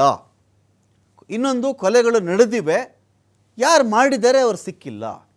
ಮೂರನೇ ವಿಚಾರ ಅಂತ ಬಂದಾಗ, ಯಾವ ವ್ಯಕ್ತಿ ಬಂದು ಕೊಲೆ ನಡೆದಿತ್ತು, ನಾನು ಹೂತು ಹಾಕಿದ್ದೀನಿ, ನಾನು ಫೋಟೋಗ್ರಾಫ್ ಮಾಡಿದ್ದೀನಿ ಅಂತ ಹೇಳ್ತಾ ಇದ್ದಾನೋ ಅವನೇ ಸುಳ್ಳು ಹೇಳ್ತಾ ಇರಬೇಕು, ಇಲ್ಲ ಅವನು ನಿಜ ಹೇಳ್ತಾ ಇರಬೇಕು. ಒಟ್ಟಿನಲ್ಲಿ ಯಾರಿಗೂ ಒಬ್ಬರಿಗೆ, ಸಂಕೇತಣಿಗೆ ಸರ್ ಹೇಳಿದ ರೀತಿಯಲ್ಲಿ ಯಾರಿಗೂ ಒಬ್ಬರಿಗೆ ಒಂದು ಕ್ಲೀನ್ ಚಿಟ್ ಸಿಗುತ್ತೆ. ಆ ಭಾಗದ ಕೊಲೆಗಳೋ, ಅತ್ಯಾಚಾರಗಳೋ ಅಥವಾ ಶವ ಹೂತು ಹಾಕಿದ ಪ್ರಕರಣಗಳೋ ಒನ್ಸ್ ಫಾರ್ ಆಲ್ ಒಂದು ಫುಲ್ ಸ್ಟಾಪ್ ಬೀಳುತ್ತೆ ಸರ್. ಅದಕ್ಕೆ ಸಿಕ್ಕಿರ್ತಕ್ಕಂಥ ಗೋಲ್ಡನ್ ಆಪರ್ಚುನಿಟಿ ಇದು. ಇಲ್ಲಿ ಯಾರೂ ಕೂಡ ಸರ್ ದೇವಾಲಯದ ಬಗ್ಗೆ ಆಗಲಿ, ಅಲ್ಲಿನ ಅಧಿಕಾರಿಗಳ ಬಗ್ಗೆ ಆಗಲಿ, ಆ ದೇವರ ಬಗ್ಗೆ ಆಗಲಿ ಯಾರ್ಯಾರೂ ಮಾತಾಡ್ತಿಲ್ಲ ಸರ್. ಮಾತಾಡಬಾರ್ದು, ಅದು ಅಕ್ಷಮ್ಯ ಆಗಿಬಿಡುತ್ತೆ. ಅದು ನಮಗೆ ಈ ವಿಚಾರದಲ್ಲಿ ಏನೂ ಇಲ್ಲ. ಅಲ್ಲಿ ಯಾರಾದರೂ ಅಕಸ್ಮಾತ್ ಅನ್ಯಾಯ ಆಗಿದ್ದರೆ ಅವ್ರ ವಿಚಾರದಲ್ಲಿ ಒಂದು ನ್ಯಾಯ ಸಿಕ್ಕಿಬಿಡಲಿ ಅಂತ, ಅಥವಾ ಇವನು ಯಾರು ಬಂದಿದ್ದಾನಲ್ಲ ಇವನನ್ನೇ ಎಕ್ಸ್ಪೋಸ್ ಮಾಡಲಿ ಈ ತನಿಖೆ, ಇವನೇ ಸುಳ್ಳು ಹೇಳಿದಾನೆ ಅಂತಾದರೂ ಹೇಳಲಿ, ಏನೋ ನಡಿಬೇಕಲ್ಲ ಸರ್. ಒಟ್ಟಿನಲ್ಲಿ ಮಾತಾಡಿ ಸರ್. ಒಳ್ಳೆ ಒಳ್ಳೆ ಒಳ್ಳೆ ಪ್ರಶ್ನೆ ಕೇಳಿದ್ರಿ, ಪ್ರಶ್ನೆ ಇಟ್ರಿ. ಇದರಲ್ಲಿ SIT ತನಿಖೆ ಸಂಪೂರ್ಣವಾಗಿ ಮುಗಿದ ಮೇಲೆನೆ ಇದರ ಸಾರಾಂಶ ಏನು ಅಂತ ಗೊತ್ತಾಗುತ್ತೆ. ನಾನು ಸ್ಪಷ್ಟವಾಗಿ ಹೇಳ್ತಾ ಇದ್ದೀನಿ, ಅಫೆನ್ಸ್ ನಡೆದಿದೆ ಅಂತಾನು ಹೇಳ್ತಾ ಇಲ್ಲ, ಅಥವಾ ನಡೆದಿಲ್ಲ ಅಂತಾನು ಹೇಳ್ತಾ ಇಲ್ಲ. ಇದೆಲ್ಲ ನಮಗೆ ಸಂಪೂರ್ಣ ಮಾಹಿತಿ ಬರೋದು ಸಂಪೂರ್ಣವಾದ SIT ತನಿಖೆ ಪೂರ್ಣ ಪ್ರಮಾಣದ ತನಿಖೆ ಆದ್ಮೇಲೆನೆ. ಯಾಕೆ ಅಂತ ನಾನು ಸ್ಪಷ್ಟವಾಗಿ ಯಾಕೆ ಹೇಳ್ತಾ ಇದ್ದೀನಿ ಅಂದ್ರೆ, ಈಗಾಗಲೇ ಹಲವಾರು ವರ್ಷಗಳ ಹಿಂದೆ ಇದು ನಡೆದಿರೋಂತ ಕೃತ್ಯಗಳು. ಈಗಾಗಲೇ ಹಲವು ಜನ ವಯಸ್ಸಾಗಿರ್ತದೆ, ಮೆಮೊರೀಸ್ ಕಳ್ಕೊಂಡಿರ್ತಾರೆ, ಕೆಲವರು ಸತ್ತಿರ್ತಾರೆ, ಕೆಲವು ಸಾಕ್ಷಿಗಳು. ಇಂತ ಒಂದು ಪರಿಸ್ಥಿತಿಯಲ್ಲಿ SIT ಅವರು ಯಾವ ರೀತಿ ತನಿಖೆ ಕೈಗೊಳ್ತಾರೆ, ಯಾವ ರೀತಿ ತನಿಖೆಯನ್ನು ಮುಂದುವರಿಸ್ತಾರೆ, ಅಂದ್ರೆ ಈಗ ಕಣ್ಮುಂದೆ ನಡೆದ ಇನ್ಸಿಡೆಂಟ್ಗಳನ್ನೇ ತಿರ್ಗಾ ಮುರುಗಾ ಆಗ್ತಾ ಇದೆ. ಇದು ಯಾವ್ದೋ ವರ್ಷದಲ್ಲಿ ಯಾವಾಗ ಬರೀ ಇವನೊಬ್ಬ ಹೇಳ್ತಾ ಇದ್ದಾನೆ, ಯಾರೋ ಒಬ್ಬ ವ್ಯಕ್ತಿ ಹೇಳ್ತಾ ಇದ್ದಾನೆ, ನಾನೇ ಎಲ್ಲ ಊತೆ, ನಾನೇ ಇಲ್ಲಿ ಮಾಡಿದೆ ಅಂತ. ಇಷ್ಟು ವರ್ಷ ಯಾಕೆ ಸುಮ್ಮನೆ ಇದ್ದ? ಇದು ಸಹಜವಾಗಿ ಬರುವಂತ ಪ್ರಶ್ನೆ. ನಾನು ಯಾರ ಮೇಲೇನು ಗೂಬೆ ಕುಂಡ್ರಿಸ್ತಾ ಇಲ್ಲ, ಯಾರ ಮೇಲೇನು ಇವರೇ ಮಾಡಿದ್ದಾರೆ ಅವರೇ ಮಾಡಿದಾರೆ ಅಂತ ಹೇಳ್ತಾ ಇಲ್ಲ. ನೂರಾರು ಕೊಲೆ ಮಾಡಕ್ ಮೊದ್ಲೆ 2-3 ಆಗಿದ ತಕ್ಷಣ ಅವ್ರು ಯಾರ ಹತ್ರ ಹೇಳ್ಕೋಬಹುದಾಗಿತ್ತು. ಅದನ್ನ ಬೇರೆಯವ್ರ ಹತ್ರ, ಈಗ ನಾನು ಏನೋ ಒಂದು ಇನ್ಸಿಡೆಂಟ್ ನೋಡ್ತೀನಿ ಅಥವಾ ನಾನು ಮಾಡಿರ್ತೀನಿ, ಅದನ್ನ 3ನೇವ್ರ ಹತ್ರ ಹೇಳ್ಕೊಂಡ್ರೆ that becomes an extra judicial confession ಅಂತ ಸಾಹೇಬ್ರಿಗೆ ಗೊತ್ತದು. ಸಂಕೇತ್ ಸಾಹೇಬ್ರಿಗೆ ನಾನೇನು ಹೇಳುವಂತದ್ದೆಲ್ಲ ಎಕ್ಸ್ಟ್ರಾ ಜುಡಿಷಿಯಲ್ ಕನ್ಫೆಷನ್. ಎಷ್ಟು ಜನದ ಹತ್ರ ಆತರ ಹೇಳ್ಕೊಂಡಿದ್ದಾನೆ, ಆ ಮಾಹಿತಿಯನ್ನ ಕಲೆಕ್ಟ್ ಮಾಡ್ಕೋಬೇಕು, ಅದನ್ನ ನಾವು ಸಾಕ್ಷಿಯಾಗಿ ಪರಿಗಣಿಸಬೇಕು. That becomes A very important evidence in the court of law. ಅದು ಸಾಹೇಬ್ರಿಗೆ ಚೆನ್ನಾಗಿ ಗೊತ್ತು. ಸೊ ನಾನು ಹೇಳೋದು, ನಾನು ಕೃತ್ಯ ನಡೆದಿದೆ ಅಂತಾನೂ ಹೇಳಲ್ಲ, ನಡೆದಿಲ್ಲ ಅಂತಾನೂ ಹೇಳೋದಿಲ್ಲ. ಇದು ಪೂರ್ಣ ಪ್ರಮಾಣವಾದ ಆ ಒಂದು ತನಿಖೆ ಆಗ್ಬೇಕು. ಈಗ ಯಾಕೆ ನಾನು ಇಷ್ಟೊಂದು ಆಗ್ಲೇ ನಾನು ಒಂದು ಮಾತು ಹೇಳಿದೆ, ಧರ್ಮಸ್ಥಳ ಅಂದ ತಕ್ಷಣ ನಾವು ದೇವರದ ಬಗ್ಗೆನೆ ನಮಗೆ ಗಮನ ಹರಿಸ್ತೀವಿ ಹೊರತಾಗಿ ಇನ್ ಯಾರ ಮೇಲೇನೂ ಬರೋದಿಲ್ಲ. ಇದು ನ್ಯಾಚುರಲ್, ನನಗೆ ಅಲ್ಲ, ಪ್ರತಿಯೊಬ್ಬ ಹಿಂದೂಗಳು ದೇವಸ್ಥಾನಕ್ಕೆ ಬರುವಂತವ್ರಿಗೆ ಆಗುವಂತ ಒಂದು ಪರಿಣಾಮ. ಧರ್ಮಸ್ಥಳದಲ್ಲಿ ಹಿಂಗಾಯ್ತು ಅಂದ್ರೆ ಅಲ್ಲಿ ಏನೋ ದೇವಸ್ಥಾನದ ಹತ್ರ ದೇವರಲ್ಲಿ ಏನೋ ಆಗಿದೆ ಅಂತಾನೆ ನಮ್ಗೆ ಅನ್ಸೋದು. ನಾನು ಬೇರೆಯವರಿಗೆ ಅಥವಾ ಅವರ ಭಾವನೆಗಳಿಗೆ ದತ್ತೆ ತಂದಿದ್ರೆ ನಾನು I am ready to say sorry for it. But ಆದ್ರೂ ಸತ್ಯಾಂಶ ಹೊರಗೆ ಬರ್ಲೇಬೇಕು. ಇದು SIT ಮುಖಾಂತರ ಬರ್ಲಿ. ನನ್ನ ಆದ್ಯತೆ SIT ಅವರು ಪೂರ್ಣ ಪ್ರಮಾಣದ ತನಿಖೆ ಮಾಡಿ ಸತ್ಯವನ್ನು ಹೊರಗೆ ತೆಗೆಯಲಿ ಅನ್ನೋದೇ ನನ್ನ ಆಸೆ. Fine sir, fine sir. Thank you Chalapathi sir, thank you Sanket Enige sir. ಸಾಕಷ್ಟು ವಿಷಯಗಳ ಬಗ್ಗೆ ಸವಿಸ್ತಾರವಾಗಿ ಮಾತಾಡಿದಿರಿ ಇಬ್ಬರು ಕೂಡ. ಥ್ಯಾಂಕ್ ಯು ಸೋ ಮಚ್ ನಿಮಗೆ. ನೋಡಿ, ಒಂದು ಕಡೆ ಜೋರಾಗಿ ಈ ಕೊಲೆಗಳ ಬಗ್ಗೆ, ಅತ್ಯಾಚಾರದ ಬಗ್ಗೆ ಒಂದು ಧ್ವನಿ ಎದ್ದೇಳ್ತಾ ಇದೆ. ಅದು ಪ್ರತಿಭಟನೆ ರೂಪದಲ್ಲೂ ಎದ್ದೇಳ್ತಾ ಇದೆ, ಸಾಮಾಜಿಕ ಮಾಧ್ಯಮದಲ್ಲೂ ಎದ್ದೇಳ್ತಾ ಇದೆ, ಅನೇಕ ಚರ್ಚೆಗಳಲ್ಲೂ ಅದೇ ಇದೆ, ಅಭಿಪ್ರಾಯಗಳಲ್ಲೂ ಅದೇ ಇದೆ, ಅಭಿಪ್ರಾಯ ಭೇದಗಳಲ್ಲೂ ಇದು ಕಂಡು ಬರ್ತಾ ಇದೆ. ಹೀಗಿದ್ದಾಗ ಒನ್ಸ್ ಫಾರ್ ಆಲ್ ಈ ಒಂದು ಒತ್ತಡಕ್ಕೆ ಒಳಗಾಗಿ ಒಬ್ಬ ವ್ಯಕ್ತಿ ಇಲ್ಲಿ ಸೃಷ್ಟಿಯಾದ್ನಾ ನಮಗೆ ಗೊತ್ತಿಲ್ಲ. ಈ ವ್ಯಕ್ತಿ ಸುಳ್ಳು ಹೇಳ್ತಾ ಇದ್ದಾನ ನಮಗೆ ಗೊತ್ತಿಲ್ಲ. ಈ ವ್ಯಕ್ತಿ ಅಪ್ಪಟ ಸತ್ಯ ಹೇಳ್ತಾ ಇದ್ದಾನ ಅದು ನಮಗೆ ಗೊತ್ತಿಲ್ಲ. ಆದರೆ ಒಂದು ಗೋಲ್ಡನ್ ಆಪರ್ಚುನಿಟಿ ಅಂತ ಆಗಿದೆಯಂತೆ, ಆಗಿಲ್ವಂತೆ, ಇಲ್ಲ ಮಾಡಿರಬಹುದಂತೆ, ಅಯ್ಯೋ ಅವರೇ ಅಂತೆ, ಎಲ್ಲ ಅವ್ರ ಕಡೆಯವರೇ ಅಂತೆ. ಇಂಥ ಅಂತೆಕಂತೆಗಳಿಗೆ ಒಂದು ಪರ್ಮನೆಂಟಾಗಿ ಒಂದು ಫುಲ್ ಸ್ಟಾಪ್ ಹಾಕಬೇಕಾದ್ರೆ ಈ ಒಂದು ವಿಚಾರದಲ್ಲಿ ಒಂದು ತನಿಖೆ ನಡೆದು ಬಿಡಲಿ. SIT ನಾಳಿಂದ ತನಿಖೆ ಮಾಡ್ತೀವಿ ಅಂತ ಅದು ಹೊರಟಿದ್ದು